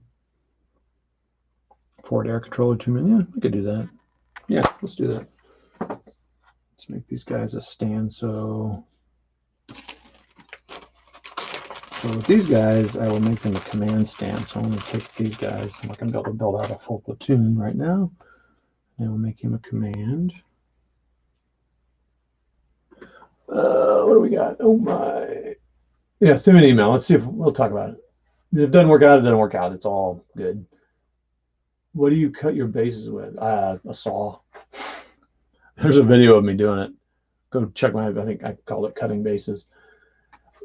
For the most part, many of my bases these are Litcos that I bought it like off some guy who was selling a ton of them, but then I run out. So I was cutting some, and that's these. So I cut shorter some of the other ones I have. They're pretty close. All the 10s are going to be on a consistent base size. These plus some other bigger ones. Oh shoot! I'm max running low on battery. Oh no! Please hold.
Well, I'm glad you guys came on, and I'm glad I got this started because at the beginning of the video here, you'll hear me saying I have not. I'm in a funk, partially because my job's starting back up, which is great, but I'm. Hold on. That is. What's up? I just found a game that's 5D chess and uses timelines. So it's chess, but with different timelines. Okay. And you can win by capturing the king in the past. Oh my gosh. That's hilarious. So I'm kind of in a funk. So my job's starting, which is awesome. I got my job back. Fantastic. That's all good. So more money for minis and games. When I catch up, I'm a little behind the dollars now because of that. But it's a little funky going back, right? Kind of readjusting my schedule and all that. So that's a little funky. And I think it's gotten my mind a little preoccupied. I'm having a hard time focusing. So I didn't even really want to get down here today. So this is good. And I appreciate you guys who come on and keep me motivated and all that business. Sappy, cry, blah, blah, blah. What were you asking? If you want, I'll pay some 28 minutes for you for free any day, mate. Okay, British. I just need, let's do American Airborne. Yeah, no more airborne. Let's just do American regular infantry. Just a platoon would be great. Thanks, man. No, I do appreciate it. And your painting would be amazing. Your painting you did on like 15s and that one. You remember painting an officer for me one time? It was incredible. But I don't even want 28s, so I'm not gonna buy terrain for 28s. I'm just not gonna do it. So not gonna do it. Original George Bush. But thank you though, dude. And it would be incredible. Yeah, I use Litcos as well. But whenever I buy Pendraken, I toss in some bases because they're dirt cheap. Ah, that's cool. Yeah, that helps. I felt like I was getting ready to say something and my battery died. Anywho, talk amongst yourselves.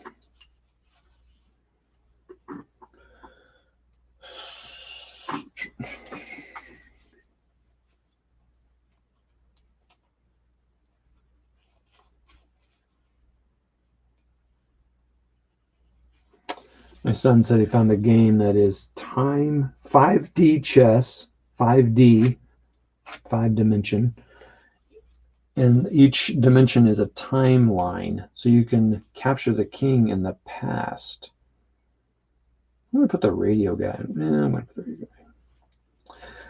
guy. I don't know. That's what he told me. He was just telling me that just a second ago. So that's interesting.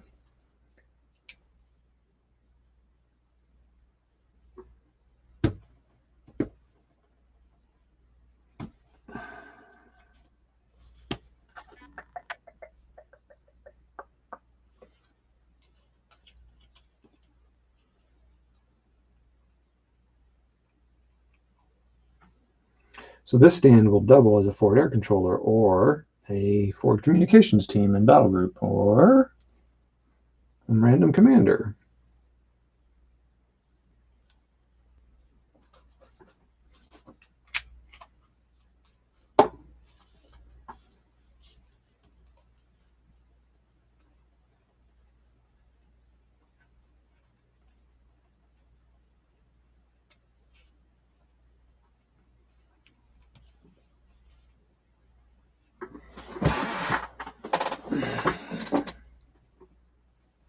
Yeah, it is getting late, isn't it?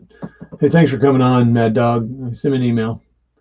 Take it easy. Yep. See you, man. So what do we got? British left and my dog's probably still on there just shutting down, but British and Monologue for Advantage, you still on?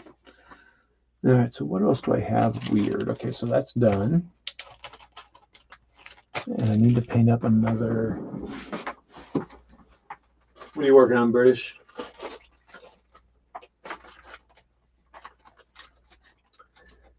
Everyone's staying healthy where they are. We're staying healthy, but it is getting closer. And we're getting more people closer to us that are getting it, which is interesting. Our state has been on the rise. But anyway.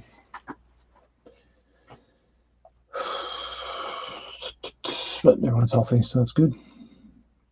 No, my wife's got some other issues, but that's another issue. Okay,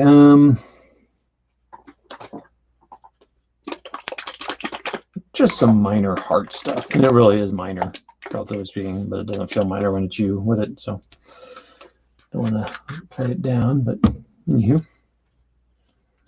I was talking about, okay, let's see what else is going on. So yeah. What are you working on, British?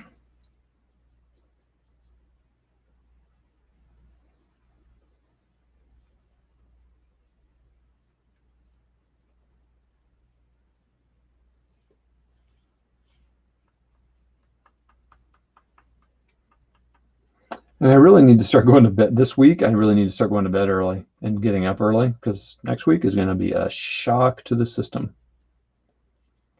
Because I'm a night guy. I like staying up late and then sleeping in.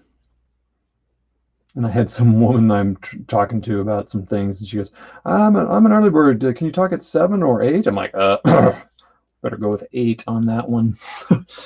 I'm not getting up to talk at 7, though I probably should to start getting my body adjusted because I'm going to have to leave the house at 7 to get to work.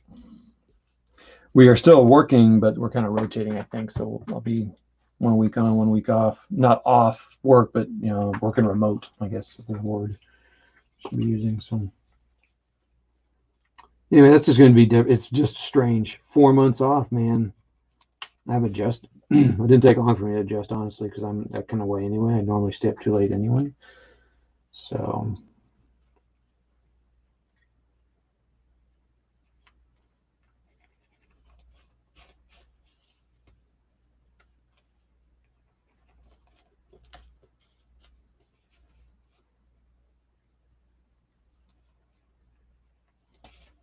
And this is where I go quiet, and it doesn't make for good radio or good YouTubing.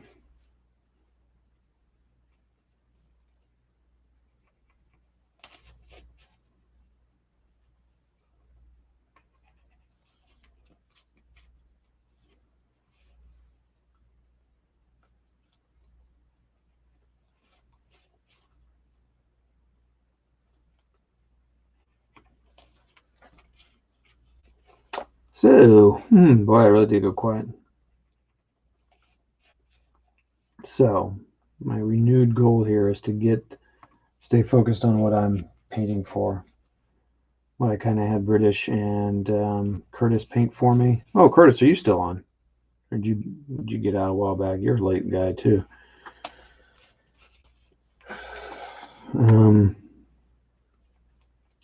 Stay focused on why I had those guys paint all those British Paris for me, and that's what I'm talking about. So those guys, I asked them to paint. They did the jobs. They did it in their time, and they got them done when they got them done, which was all fantastic. It was no rush, no, it took still. It was them, even British. You had to ship them across the pond. And Curtis, who I bought and shipped them to them, they still got them done a million times faster than I would have got them done. But all that said, remember why I had them paint them. Like what missions was I trying to play, right? So go back to that. I was interested in it. It's just you lose some of that. You know what I'm saying? Because it takes a while. Like I was saying earlier, it takes you a long time to build up to it. So then you kind of like forget what you were gonna do. And that's why like playing for a convention or something or having friends over, you're kind of held to that. So then you got to kind of focus. And my best preparation using 6 mils a bajillion years ago was because I had a scenario that I prepped for a convention. It was my first and only one I ever did. It didn't go great, but it wasn't bad. Just the scenario just needed more tweaking. It's a little big. And I tried to small it, and I needed to make it smaller. Learned some lessons there. But I got so much stuff done. I got bridges, I got buildings, I got, winter stuff. It was fantastic. And then I stopped. After I did that, I stopped and I did nothing. Whoa, that is like way the heck off there.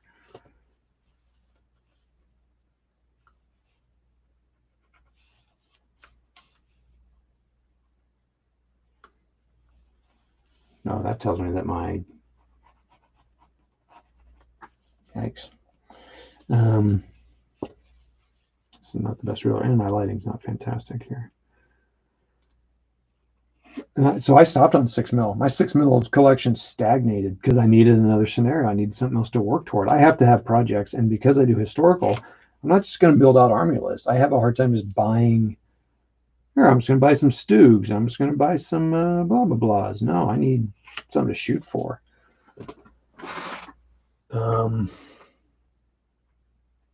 But because I'm soloing, so I had built out a lot of the stuff that I had them paint for was for this command decision scenario that I'm playing now, and it's too big.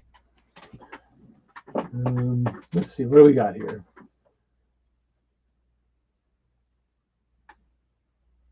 I got my Dad's Army to paint next. Looking forward to it.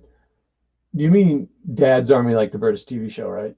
Not your Dad's Army, or is it your Dad's Army? Yep. When I watch your games, I do often think you maybe go a bit on the big side, but then again, I prefer shorter games. Well, it's so funny. I didn't see your comment, Monologue for Advantage, when I just said what I said. I just now saw this. Let me see what the other statement is here. Oh, Nathan, what's up, man? Nathan, I've been wanting to talk to you. I need to talk to you about our game that we were playing. I need to send you an email or a message or chat with you. But so I got some games on where I played Nathan on a game called Grand Tactical Series, which kind of ties in with what I'm saying. Yes, the TV show British Legion said. Nathan joins us from over on the other side of the bigger pond, Australia side. So Nathan, thanks so much for joining. It is, I believe it is now 4 o'clock there in the afternoon. Is that right? Yeah, kids are back at school again. More free time. Oh, cool.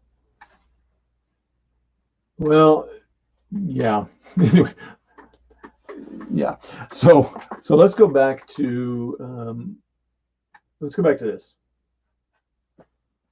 So Monologue for Advantage is kind of hard because the comments come in different times, so I don't always see them right off the time. But so this game that I have going right now is a little big. It's 6x8, but I knew that. I knew building up to it what I was doing.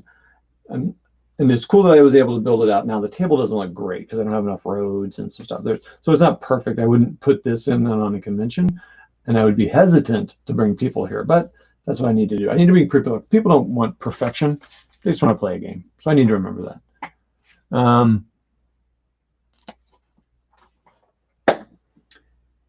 But it's a little big, especially solo.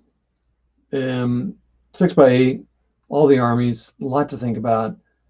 And like, I mean, I've lost interest almost immediately. So it's like I've been building to this thing for a long time, and I'm kind of like, I'm good. So I will probably, I got 4 turns in of 16 turns. Now, I'm kind of having the same kind of thing with board games. Nathan, this has to do with GTS a little bit. It's a little too much for me right now, especially now with my job coming back. It's like, yeah, I think GTS is there's a lot there to think about, and I'm not sure it's a thing. So I guess I was going to send Nathan a message. I'll just have it here live in front of everybody. We can talk about it right here. I think it's a little much for me right now, and I had fun. So Nathan was teaching me a Grand Tactical series, and I hesitate to stop. I put this knife in here, pointy side up. Smart move. I was wondering where that knife went. No cuts though. We're good. So I had such a good time with those 2x2 games, Modeling for Advantage, and I was like, huh. Now those are a little small for me. I want to go a little bigger than that. But like, so if I'm playing on a 2x2 board, and I'm labeling my counters like you saw in the 10 mil stuff, why not use 6 mil? Except for you don't see them. And so then it's like, well, then you might as well just stick with and there's still immersion, but you can't put guys in buildings. That's kind of a big thing. I like putting guys in buildings. There's something about putting guys in buildings, which is cool.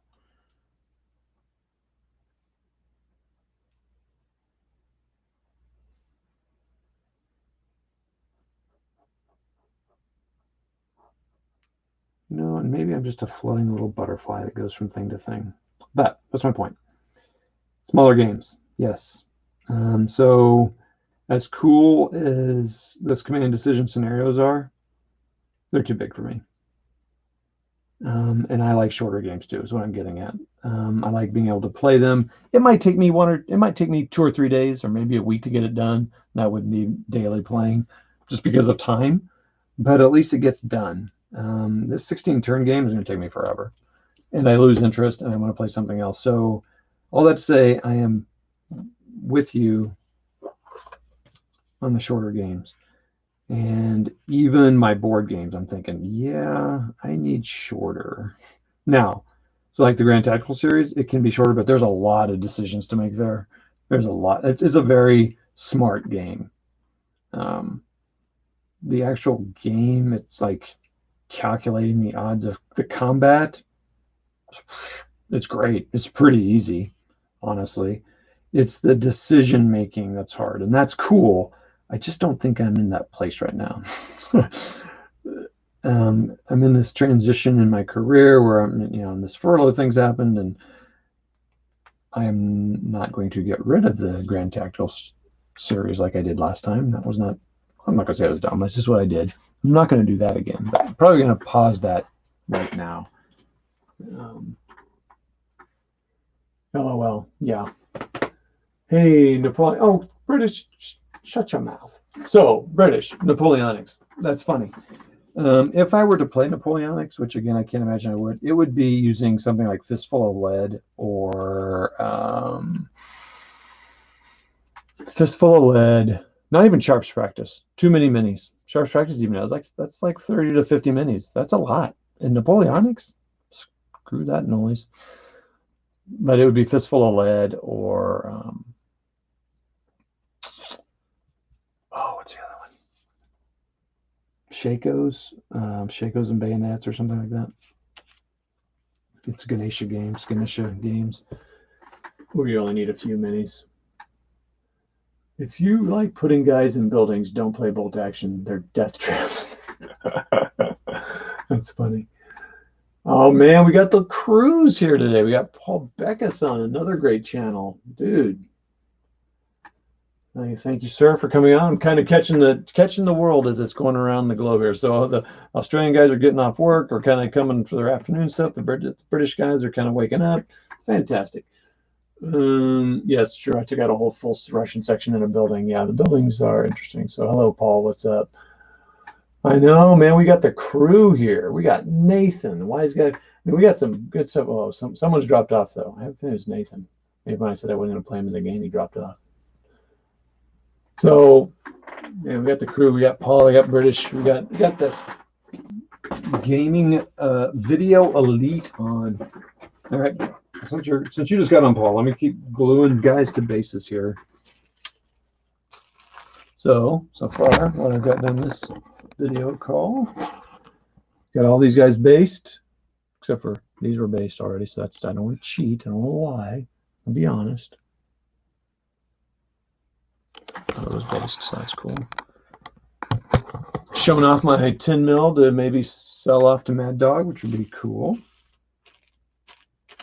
Oh, this is First Platoon Light Machine Gun Squad. Motor Team. Oh, we're still on First Platoon. Oh, shoot, that's this say. What size is that going to be? Oh, and I got to put their arms on. Assembly required. No, I said, yeah, I don't mind putting these arms on. It's not that big a deal. But I prefer not to be honest. But I gotta man up. I gotta be a man. Assemble stuff.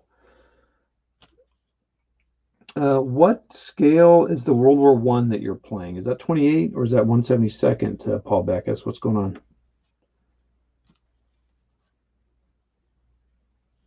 Talk to us. What's the scale you're playing there?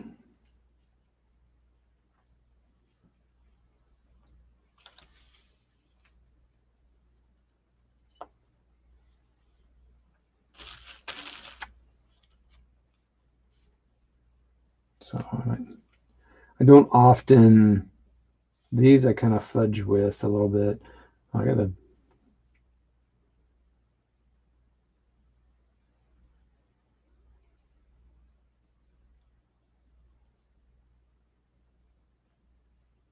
I even got a little tabby for the arm. I don't remember this before.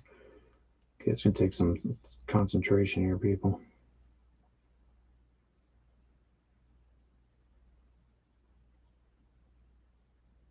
I don't remember. This is new.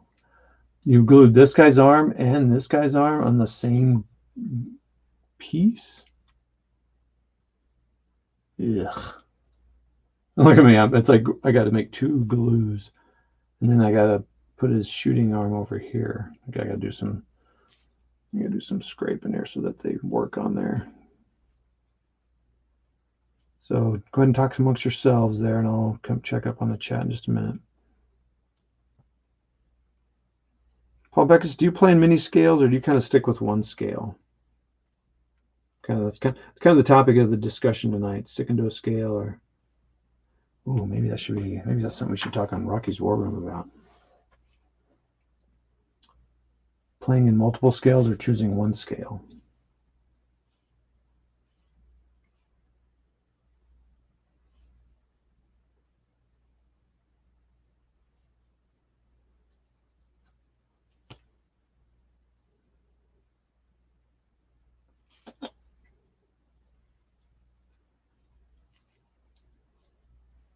So I think both these guys are going to be single based.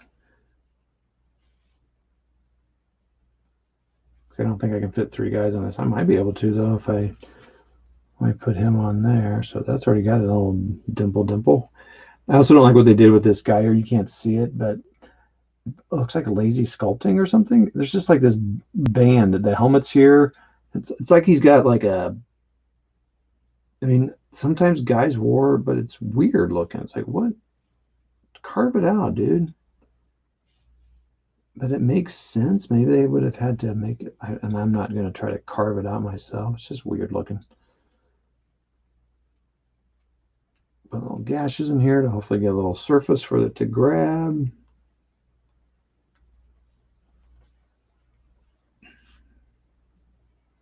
Cut twice, measure once. Is that it? Or is it the other way around? Maybe I got that wrong.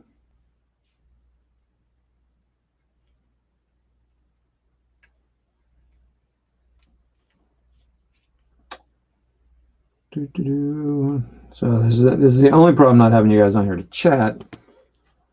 I don't get to. It takes me a while before I. Okay, so do I have? I don't think I have any. This is when I wish I had gel glue. You know.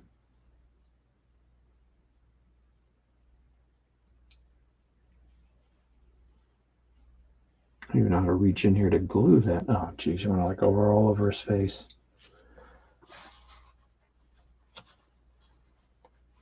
Oh, now he's got a nice gloss finish on it. Dude. Yeah, I need to see if I've got any.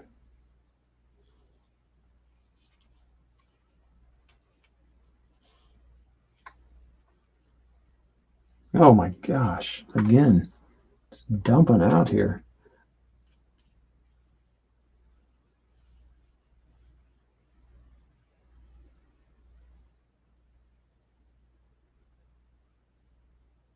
Yeah, this is insane.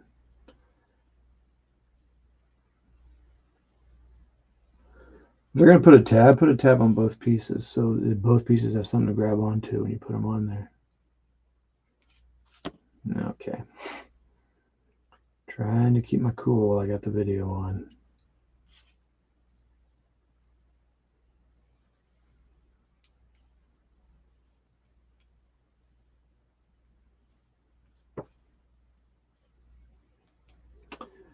Well, this would have been a reason to paint them together. And I could have painted over the glue line. I'll probably just paint over them again. Yikes, dude.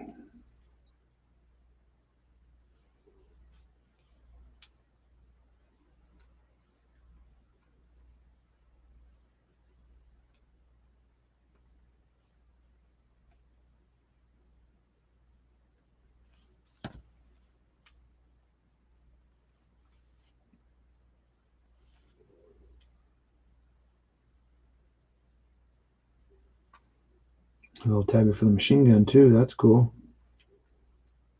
For the arm would have been good.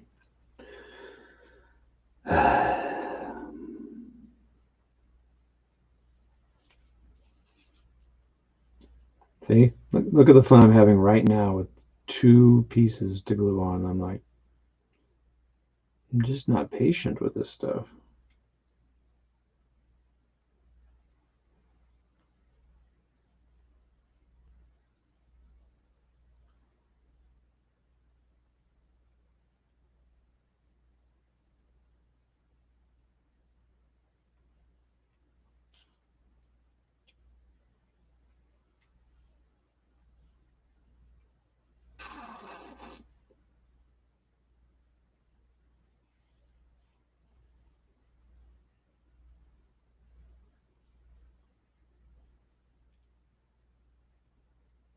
Sorry, can't talk right now, guys. I need someone else on here to cover the silence.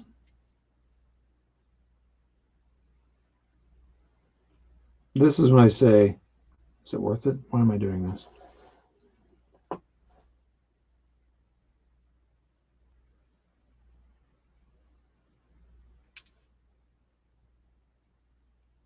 I have to do some serious painting to cover up this business. No, stop messing with it, I guess. That's the secret here. Oh, his arm came off.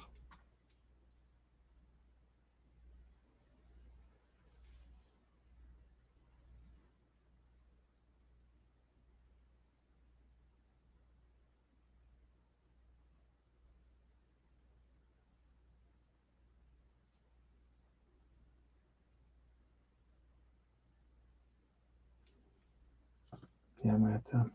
Goodness gracious. All right, Modeling for Revenge. We'll see you later, man. No, you're not converting me to 28, bro. Just woke up. I'm on night shift this week. Oh, you're back working. That's good, right? Glad you're better. Nope, still here. Okay, cool, Nathan. Good, good, good. 28 mil is for World War II. See, 20 mil is, oh, quiet, British. I need to mute you. I'm just teasing, of course. British is one of my favorites of all time. 50 millimeters, king. Paul, need to convert 5 to 28. Again, British, quiet. 20 mil skirmish, 50 mil for real battles. Ooh, that sounds fighting words. It's cool to play different scales. Yeah, I suppose. It is, but I'll just come to your house, British, and play the 28. How's that? It's a lot of playing multiple scales. No, no, quiet. Oh, great. I gotta get these guys off my page. Right, I gotta shoot. Need to feed the Nurgling. It's been fun. Catch you next time. Hey, man, thanks a lot, Mike, for Advantage. Again, always great to have you on. Everybody go check out his channel. Good stuff. I gotta go. Have a great, what? No, you gotta go too? No, no. Bye. All right, so now it's just British and myself and Nathan. So Nathan, you've been doing some, I need to watch those latest videos you've been putting up. I haven't seen them yet. What's the name of the game? Daihatsu. Does that cover all, that particular series cover all the wars? So Nathan does board war gaming, everybody. If you're not familiar with Nathan. Very good stuff. He just really, to me, just really coming on the scene, really doing a lot of videos, really playing a lot, and doing a lot of vids, and he does really good vids. So check him out. Really good, patient. He teaches me. There's a video of us playing live. Good stuff. He's a good dude. I think you're a teacher, is that right? So it would explain his patience with someone like me. So let's talk again about size of games. So British, you play mainly skirmish, it seems like. You don't play very many big games, doesn't seem like. And so, and there's that. And Nathan, so would you say,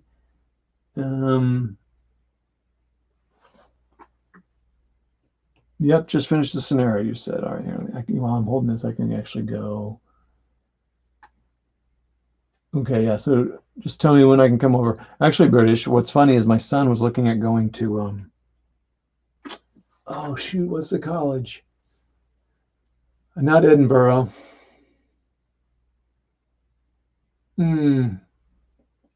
Doggone it. What was the school my son was doing not an internship, but a study abroad. Oh, shoot. I think it's right out of Manchester City. I'm getting it wrong. Anyway, yeah, Glasgow's where Edinburgh is. It wasn't, my other son was looking at Edinburgh, but my one son was looking and I thought it was relatively close to you. Relatively speaking, England's small. But I was like, oh my goodness, if you go over there, I got to go visit. I got to go visit all these British guys I know over there. But not sure how that's going to work out. I don't think it's going to work out because I don't think it fits his schedule of classes more than the COVID thing, which is also an issue. So you just finished the scenario, and it's Axis Empires Dyson. So okay, I'm not sure what you're saying. How you up to on that? But yeah. So you're saying, do they do all the war, Nathan, in Glasgow? Yeah.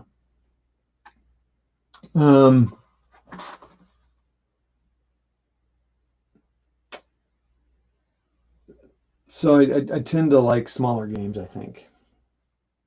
And right now, and I've kind of known this, little bit more straightforward games.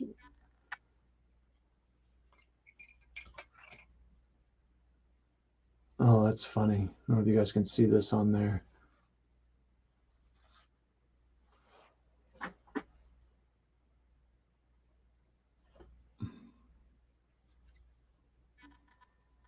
I need you to actually see through it. Whoops. They're floating above the thing because the stand holds them off the ground. I can slide my knife in there. That's awesome. I have to get some glue and flock in there. That one I should have glued and flocked first. Lesson learned. Oh man, I don't know where. Well, okay, maybe it might have been Manchester, and I thought that was close to you, but 4 hours closer than I am now. To me, 4 hours is nothing. I'd get in the car and drive 4 hours right now. I mean, not like I'd do it in a day. I mean, what I'm saying is I'd go there and come back in a day. Probably prefer not to do that, but I could. In fact, we are going to be doing that soon to visit a college. We'll do 3 hours. Yeah, teach history. Okay, yeah, that's what I thought. Yeah, Toller Creek covers the European theater. Daisenso covers. Oh, yeah. What's the level of difficulty for that series? I feel like it looks like it's a complicated series, but isn't? I need to watch some of your videos. Pacific, I don't know if I'd be so interested in, but some of the European I've thought about before because it covers the whole war, right, in different sections or something. So yeah, what's the difficulty level like compared to GTS or what other games that I might be aware of? As far as like, so GTS's Grand Tactical Series is it's complicated in the decision making because of the how to allocate points or not points, but the command and the dispatch and all that stuff. That to me is the hard stuff in that game. Plus, then you start to get to the number of units in the game, and that becomes kind of a logistical thing to think about too. That's a big game, and I'm not sure I'm ready for that. But anyway, so that's to me where the complication is. So how does it compare to those? It's big. Okay. I love the idea of big battles, but it's the space, so small games for me. Yep. Well, obviously I have more space. I don't know if I have more space than you, but I have space, as you've seen. I have 6x8 table, which is fantastic. But I don't, and I've played big battles, and they're fun. But big battles are fun with a lot of people. I think, even online, I think games. I like playing games with people because it takes a little bit of the pressure off. You can kind of share ideas. I mean, like even like when Nathan and I are playing that Grand Tactical, we're playing, friendly game. Even in that game, we can talk. Be like, well, gosh, I don't know. I was thinking about this. What about that type of thing? Um, but I think it's just I like the idea of getting the game started and finished. Grand strategic stuff. Lots of exceptions make it hard. Oh, okay, well, never mind then. That's what gets me. Those exceptions. This is tough in terms of remembering all the exceptions and how things relate. Yeah. And to me, that's where I struggle a little with Grand Tactical and other games like it. There's just a lot of interplay. And when I was playing, that couple turns with you, I'm like, dang, there's a lot to remember here.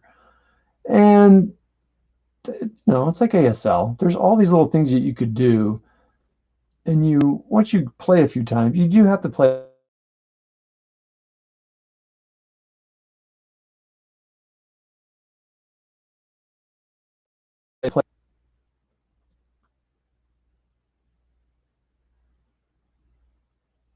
You got to play it a few times. Oh my gosh, I've been on there for 2 hours.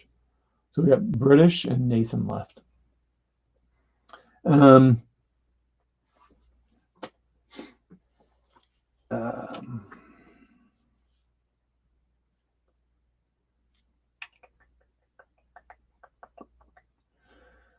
oh my gosh, yeah, how they interrelate together. So,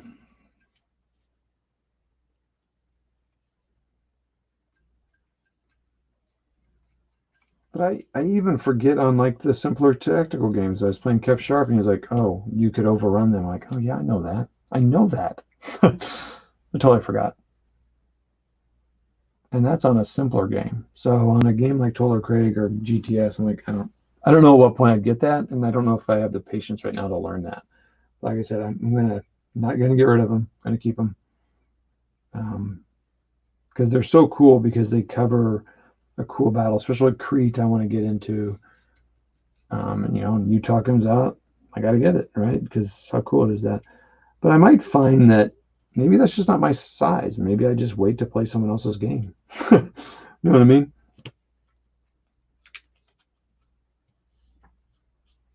So this guy will be here to support these two guys. So he'll be the third gunner, kind of. He really needs to be down on his knees or something like that. And this guy, so I need a third, yeah, I need a third man. Yeah, need one rifleman, and I need 2 loader teams. So I need 6 guys for this here, for this unit. I made little notes. I made little baggies and little notes about what needs to go in here. All right, so let's do this guy a little differently. So how can I make this fit in here a little better?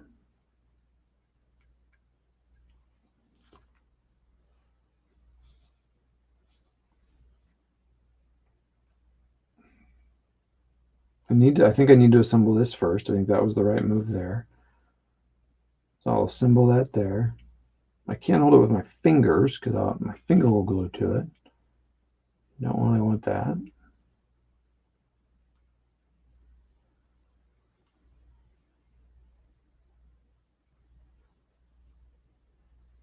So I think, okay, I need to look if I have any super glue with, that's gel. Oh, see you, man. Uh-oh, looks like I'm gonna get down to 2. We're down to 1. Gotta go, get up and go to work. Later, chaps. See you, man. Have a good day at work. Be productive, blah, blah, blah. That's not that. Precision tip. Stay fast, all purpose. Nope. I got a bunch of free crazy glue, which is pretty awesome. So I'm not going to argue with what I got. It's just awesome that I got that. Saves me money. I'm having to spend money on that. I thought I had a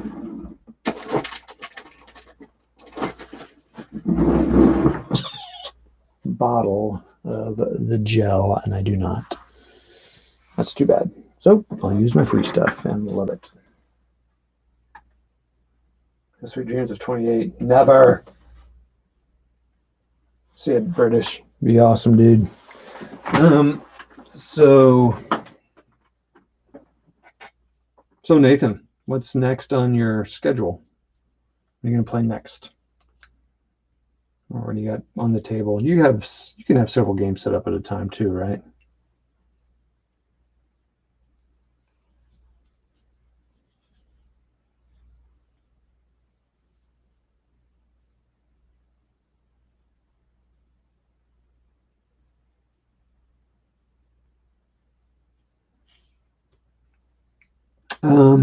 So speaking of history, I have watched. I'm not saying it's accurate history. I'm just saying it's history. I watched Hamilton, the play, U.S. kind of rap version of history, hip hop. Lin-Manuel Miranda. So the history is not 100% accurate, and he even says that. It's a play. It's a story. It's an amalgamation of stuff. Oh, I do want to talk to you, Nathan, about, just I can share it here, but about history stuff in my division, my grandfather's division. So I'm going to let this dry and then try to glue the other arm on. I'll tell you what, man, it's pretty cool, and it's got me again like thinking, oh yeah, I'm going to read some stuff about it, kind of see the reality, because I mean I know a lot of what he did is not accurate, but I guess that's a video of a guy talking about, he wasn't talking about Hamilton, he was talking about something else, like how important is it to get it right in a movie or a play, a musical, that's expressing a kind of a theme of, to me it's hope into what we're trying to create here in the US. And the founding fathers had flaws out the wazoo, founding fathers, but what they were striving for was, there's value in what they were striving for. And so you can have an all minority cast who would have been subjected to slavery and abuse by the very people they were playing. It's a cool concept, and to me it brings hope to what we're trying to do here. Well, So anyway, it's got me inspired. I'm just curious if you watch it, but you might be too versed in history, and you might be like, oh my gosh, I can't stand this because it's so wrong. Which I know people who watch The Patriot, or I watch World War II movies. I'm like, oh my gosh, like, well, yeah, but it's a good movie. I don't care. I don't like the history the way it's covered. So that may be the case here. Or like 300. I know a guy who can't stand 300. I love it because I don't know the history at all, and it's just fun. And I have no idea. But if I'm interested in it, I'll read it and learn that 300 is inaccurate, and that's fine. But it's someone's interpretation, how accurate is history, in a lot of ways anyway. I mean, that's why you need multiple sources and blah, blah, blah. I don't know where I started on this, but have you seen Hamilton? I'm not even a musical theater guy, and I'm like, it blew me away. The skill, the talent, the lighting, the dancing, lighting things up, the speed of the rap, I loved it.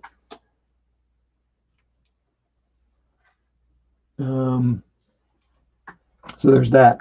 And I got to tell you, my conversation with you, Nathan, hopefully you're still on. I'm not talking to myself. But and if people don't know Nathan, he teaches history and he's done some history writing and kind of done college level stuff. It just really got me to thinking about, do I want to get involved in that? And so I was on a phone call. So I'm making this provisional company of the Black Americans in World War II. And so I was writing some people. I put on a forum of the unit, the alumni. That's not the right term. Veteran association for my grandfather's unit, which is very active, especially for a unit that doesn't exist anymore. It's not like the Big Red 1 or 82nd or 101 or something like that, or 101st. Anyway, so he gave me some good tips. But talking to him, I was really inspired to be like, you know what? There's a lot. And Nathan, you were telling me about, he called it micro histories, but you're talking more about the personal experience histories and kind of where we are right now in the study of history. And there's a lot that could be written and studied and clarified, even in the 12th Armored Division, 56th Armored Infantry Battalion supply. So, you were talking about, Nathan, Nathan and I had a conversation about what kind of led him down a certain road of study, like markets and stuff like that in Australia and other areas. And I was like, well, there's not a lot written on supply. And what did the supply company do in the 56th Armored Infantry Battalion or anything in the 12th Armored Division? How did that work?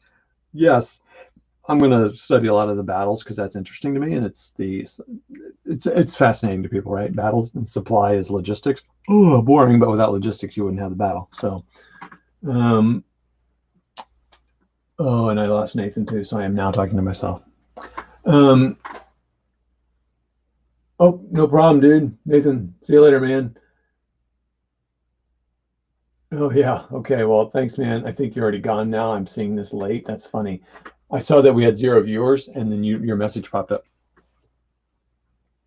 Okay. So now I'm going to glue this. So anyway, it just got me really thinking about, like, I think I really want to, that can be my area of study and somehow writing, I guess. I'm not really a writer per se, but it'll need to be written. And that'll be my study of history, is let's get down to that and help that museum get the details he needs. Oh man, I'm about to push that thing off.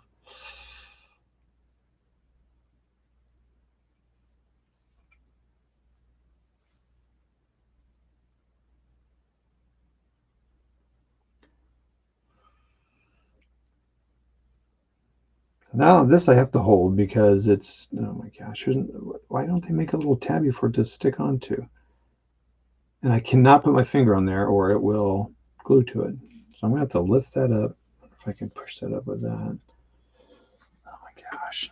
That's what I'm talking about. This is the bad thing about 15. It's so small that you can't.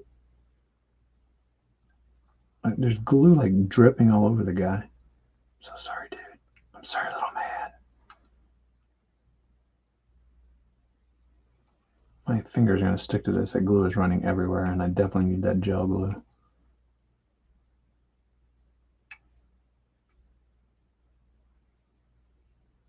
Come on, dry.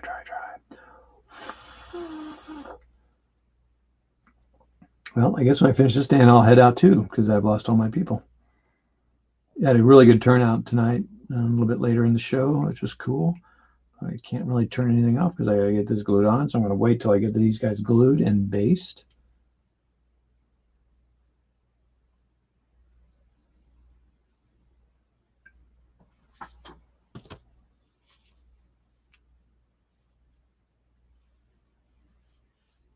You really need like pins or something.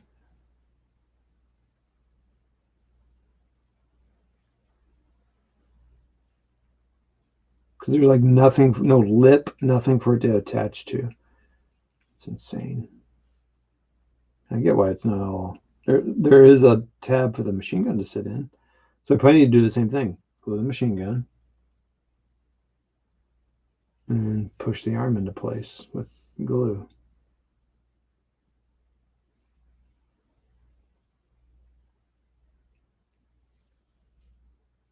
Let's see if this works. We'll try it out here. I don't want to glue it on that because if he sticks to it, I'm screwed. Sticks to that carpet or towel, I'm screwed even more.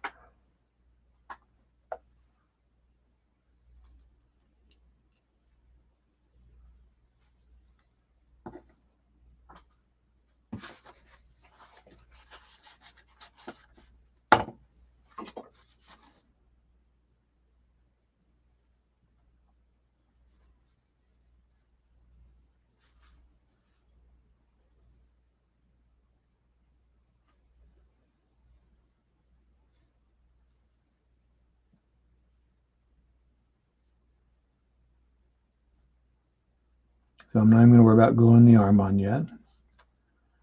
Gonna wait for that machine gun to dry on there.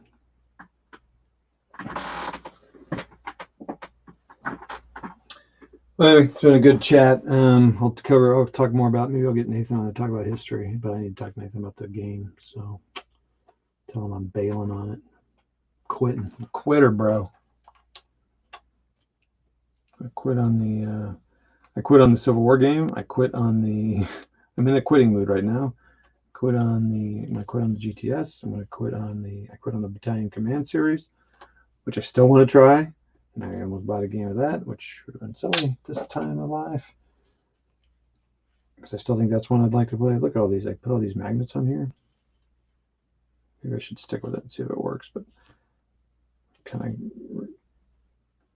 I've converted over. I don't know. Maybe I can keep those on there. Because I can always glue those on later. So maybe I will keep those on. Nope, that's another. That needs to be painted.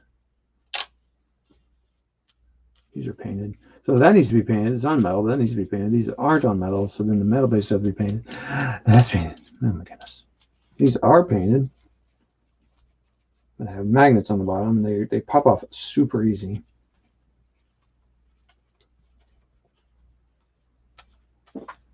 So I'm going to keep them like that. There's no need to do that work yet until I need to. I don't need to. Those need bases. And that needs to be just cleaned up, or I need something with a small base. I guess put leaders on silver size bases. So it's funny as I sit here and look at these 15 mils and modeling for advantage talk to me about. So let's revamp what I've talked about. I've talked about how I'm kind of in a funk. I talk about, let's see, is that dry? Let's see, it's probably decent now. So let's put, I'm not done yet. I was putting everything away like I was done. Silly boy, silly girl. That is just ridiculous amount of glue there.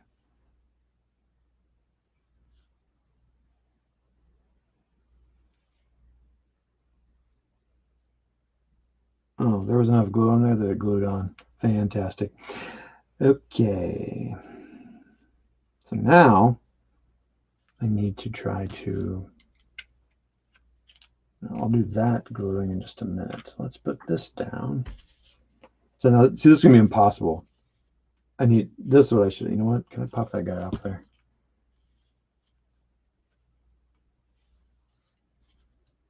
Everyone watching is saying, no, don't do it.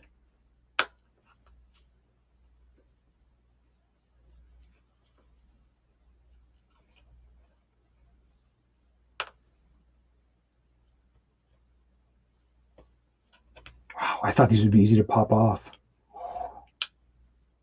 And this guy is on here. Good. Okay. Well, perfect. Good boy.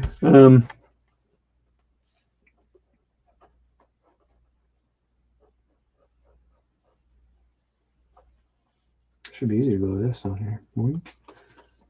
There's that.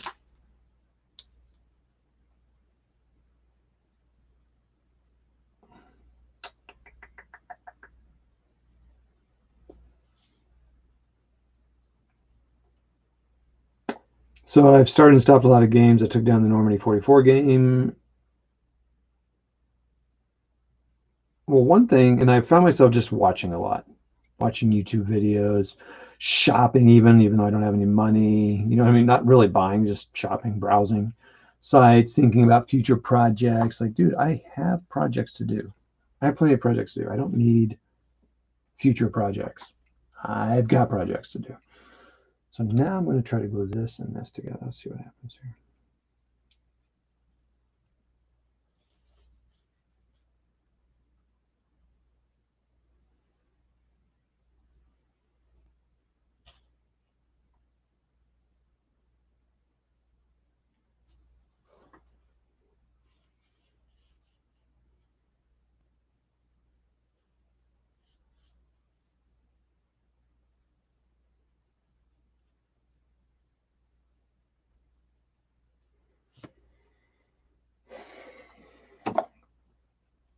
Smaller games, 4x4s. The 2x2s that I made up the scenario. I didn't make up the scenarios. Let's get that I made converted to Blitzkrieg Commander.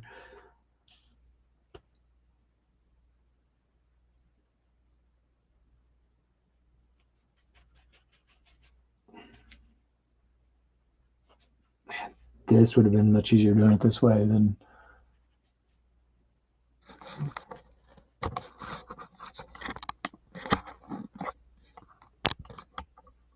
Would have been. Oh, I see it's falling. Would have been much easier. Oh man, they're gonna have glue all over them too. That's fine. I'll fix that. I'll shape it off.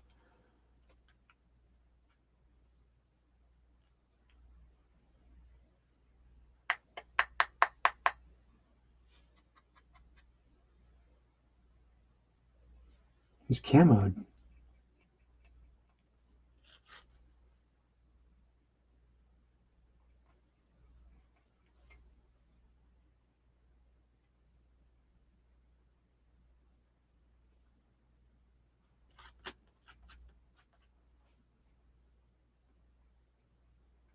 This guy might be getting a new paint job.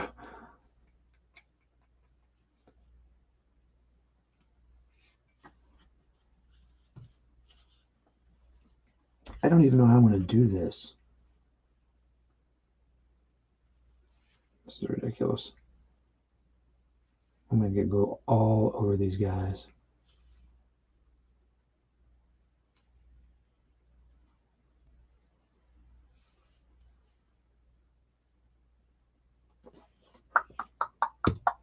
This is silly. I always struggle with how to base the laying down guys, no matter the scale, no matter the size, how you do it. So I don't mind if the glue gets on them there. This is actually working out okay. Just got to get glue way down in there because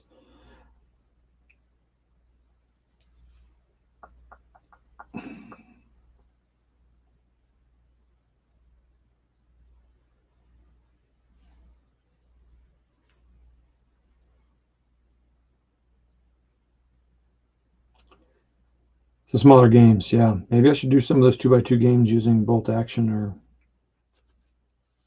battle group.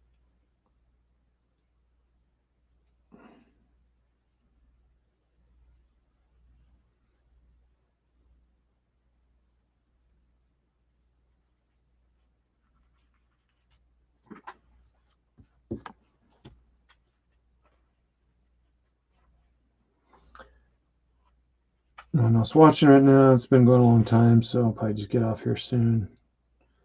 Anyway, I hope this has been helpful for people who are painting or working on craft to get some stuff done.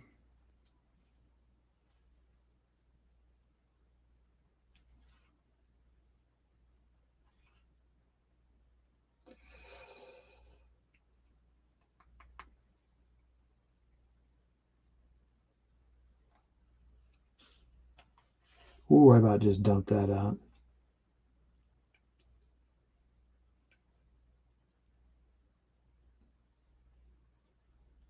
They are not glued down yet. Easy. Easy there, buddy.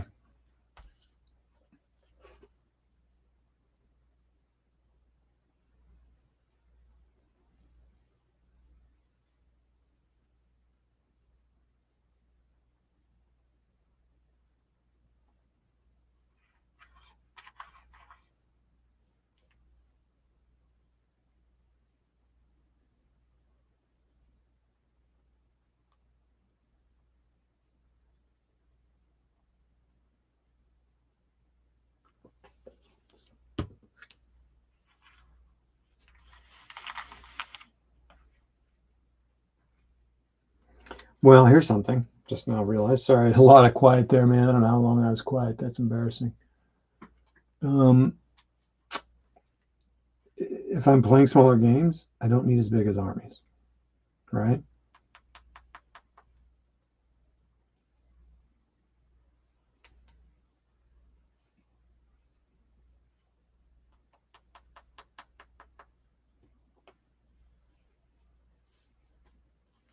Machine gun squad, platoon 1, machine gun squad. Leader, and I need 3, 4. I need 7 more guys.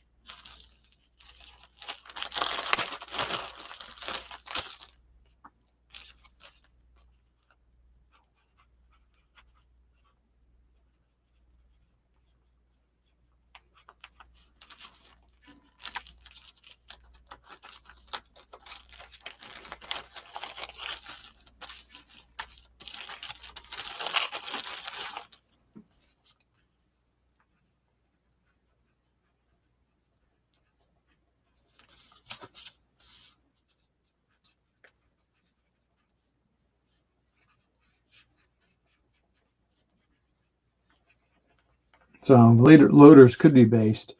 So you have 2 guys that are, so let's pull this over here. So in battle group, you have 3 guys. So there's your 3 guys. 2 guys based, as comes usually at most games. And then you have the 3rd guy here. Well, then you have another guy. We'll just use this guy for example. You would have another guy. So then another option, you can get a 3-man loader team. I'll make the 3-man loader team, this on it. You could put them on a stand with their 3rd guy. And then you can write on here machine gun, platoon machine gun loader. But then you could use those guys for something else. So that's what, so I'm just making a little note here so I remember.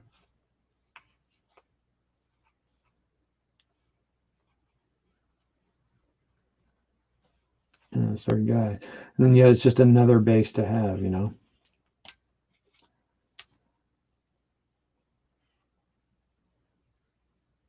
So let's think about this. I was talking about earlier in this video, I talked about going back doing some 6 again. Maybe I might still try 6 playing bolt action now that I know the rules better and I like the game better than I did before. I might try playing it in 6 because the thing I'm thinking of is I have a ton of 6mm buildings.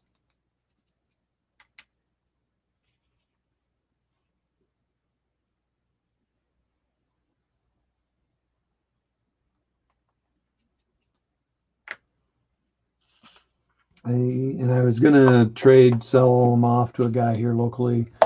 And if he hears this, he'll be like, "Come on, dude, you're screwing me out of that deal." It's not a screw. We haven't made a deal. We didn't make a deal, I don't think. But I'll find out. If we did, I'll follow through and make it happen. Oh, well, who's watching now? Who's joined me on here? I thought I was all alone and getting ready to shut down, but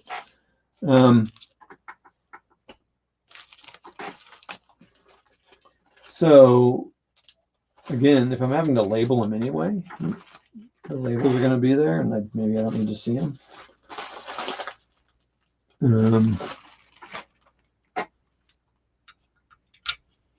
I need to ask some guys who play Battle Group in 6mm how they do that.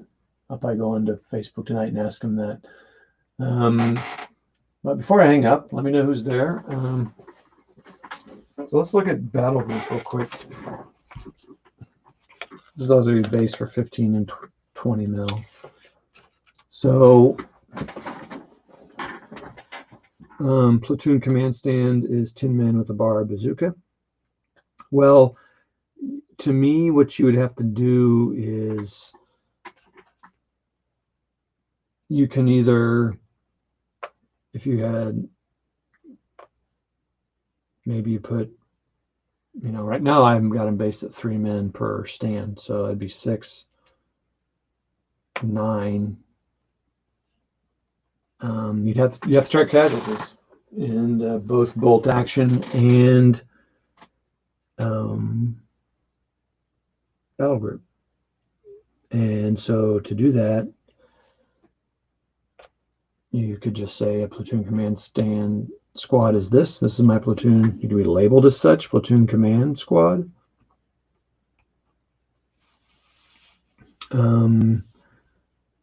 Now, so that'd be that. You'd have your little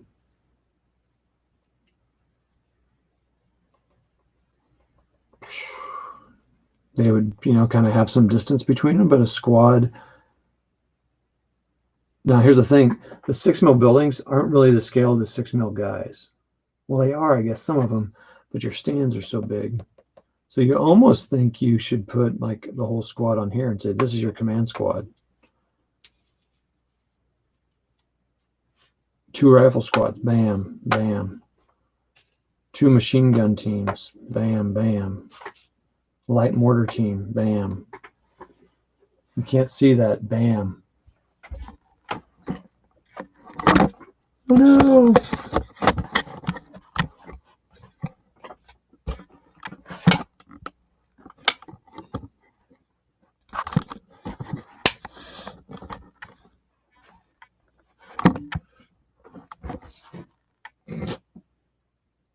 Yeah, what's going to happen here?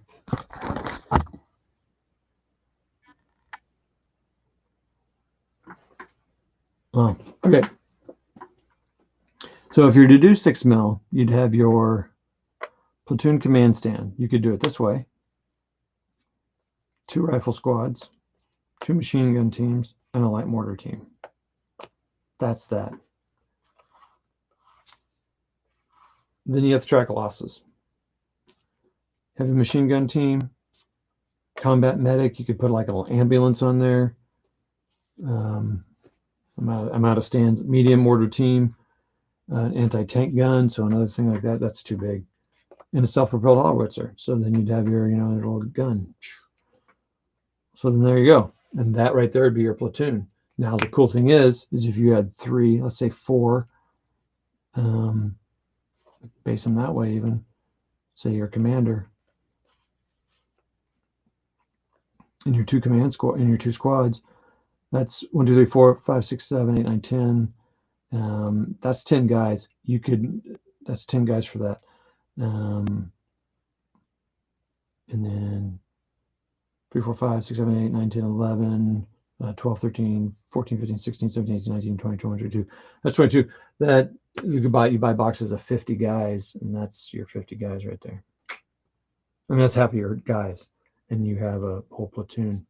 But I don't even think it'd take that many individual guys figures because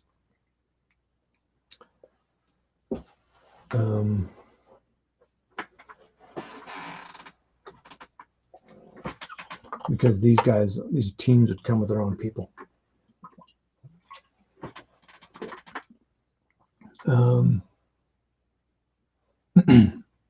What I'm talking about here is if I went back to 6s and tried it, how would I do it?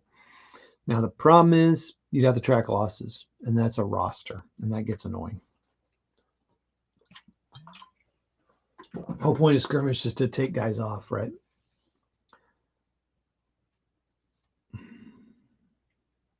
But I like them on a stand like this because then it kind of fits more in scale. This stand fits more in scale with the building.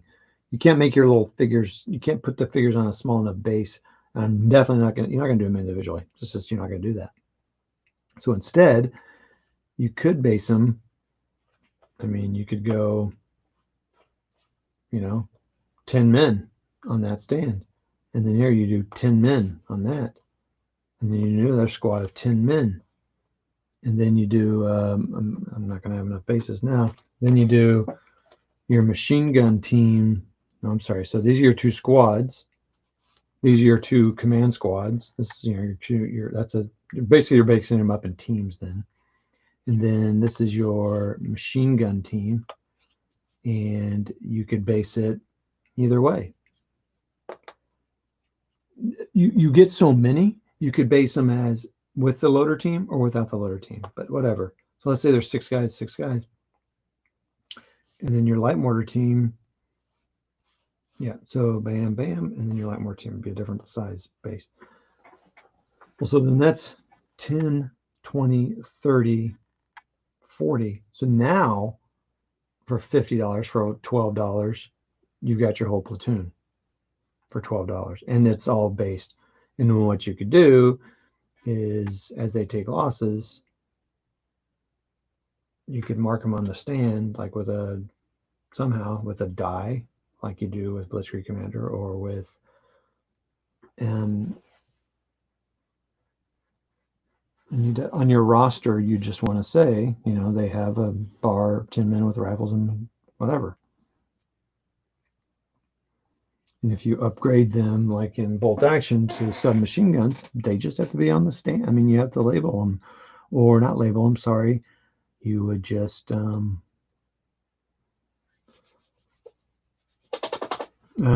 sorry. I got two people watching. Who's watching? I'm just kind of rambling here right now. What I'm talking about here is there was discussion earlier, and it was not discussion, it was me monologuing, and then Modeling for Advantage reminded me that, dude, our eyes are getting old, and it's accurate. I mean, what if I went, I've got a bunch of 6 mil buildings. What if I went to that? And then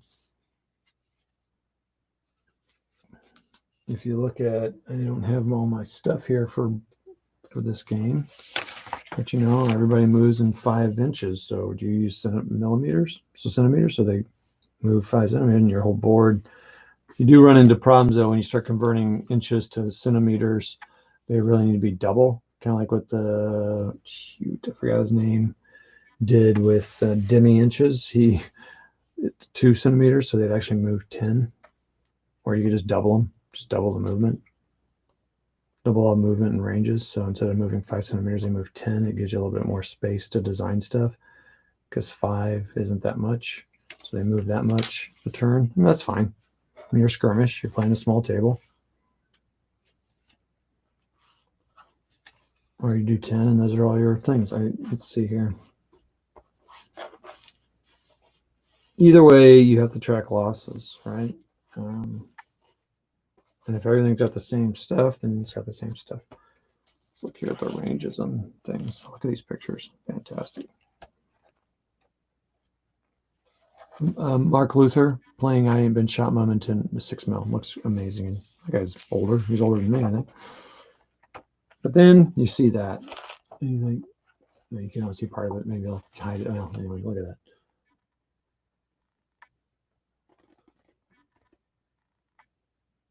So good. That's 20 mil. I like that. Getting that gun too. That was so cool looking. What is that? 234-1 gas, whatever. So a 2-pounder shoots at,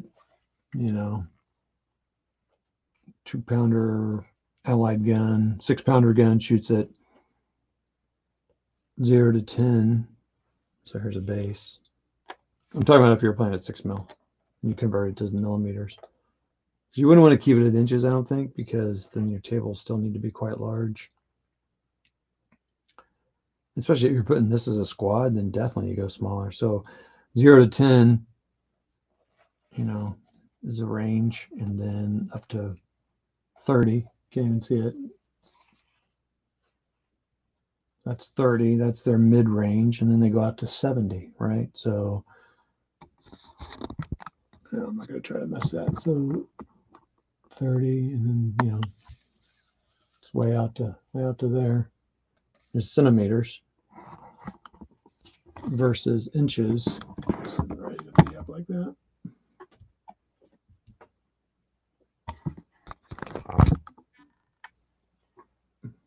Let me know who's watching. Before I want to say hi before I get off here. If you got a channel to promote, I want to make sure I get you promoted. People go to your channel. Anyway, that's just craziness that I was thinking, but the reason I was thinking of it is that you got all these buildings, and making terrain is super simple, and you can make it look really cool. Again, go look at Mark Luther under the I Ain't Been Shot Mom. The guy's freaking incredible. Makes me mad. He's so good. And I know some guys that are making something kind of converting bolt action where it's more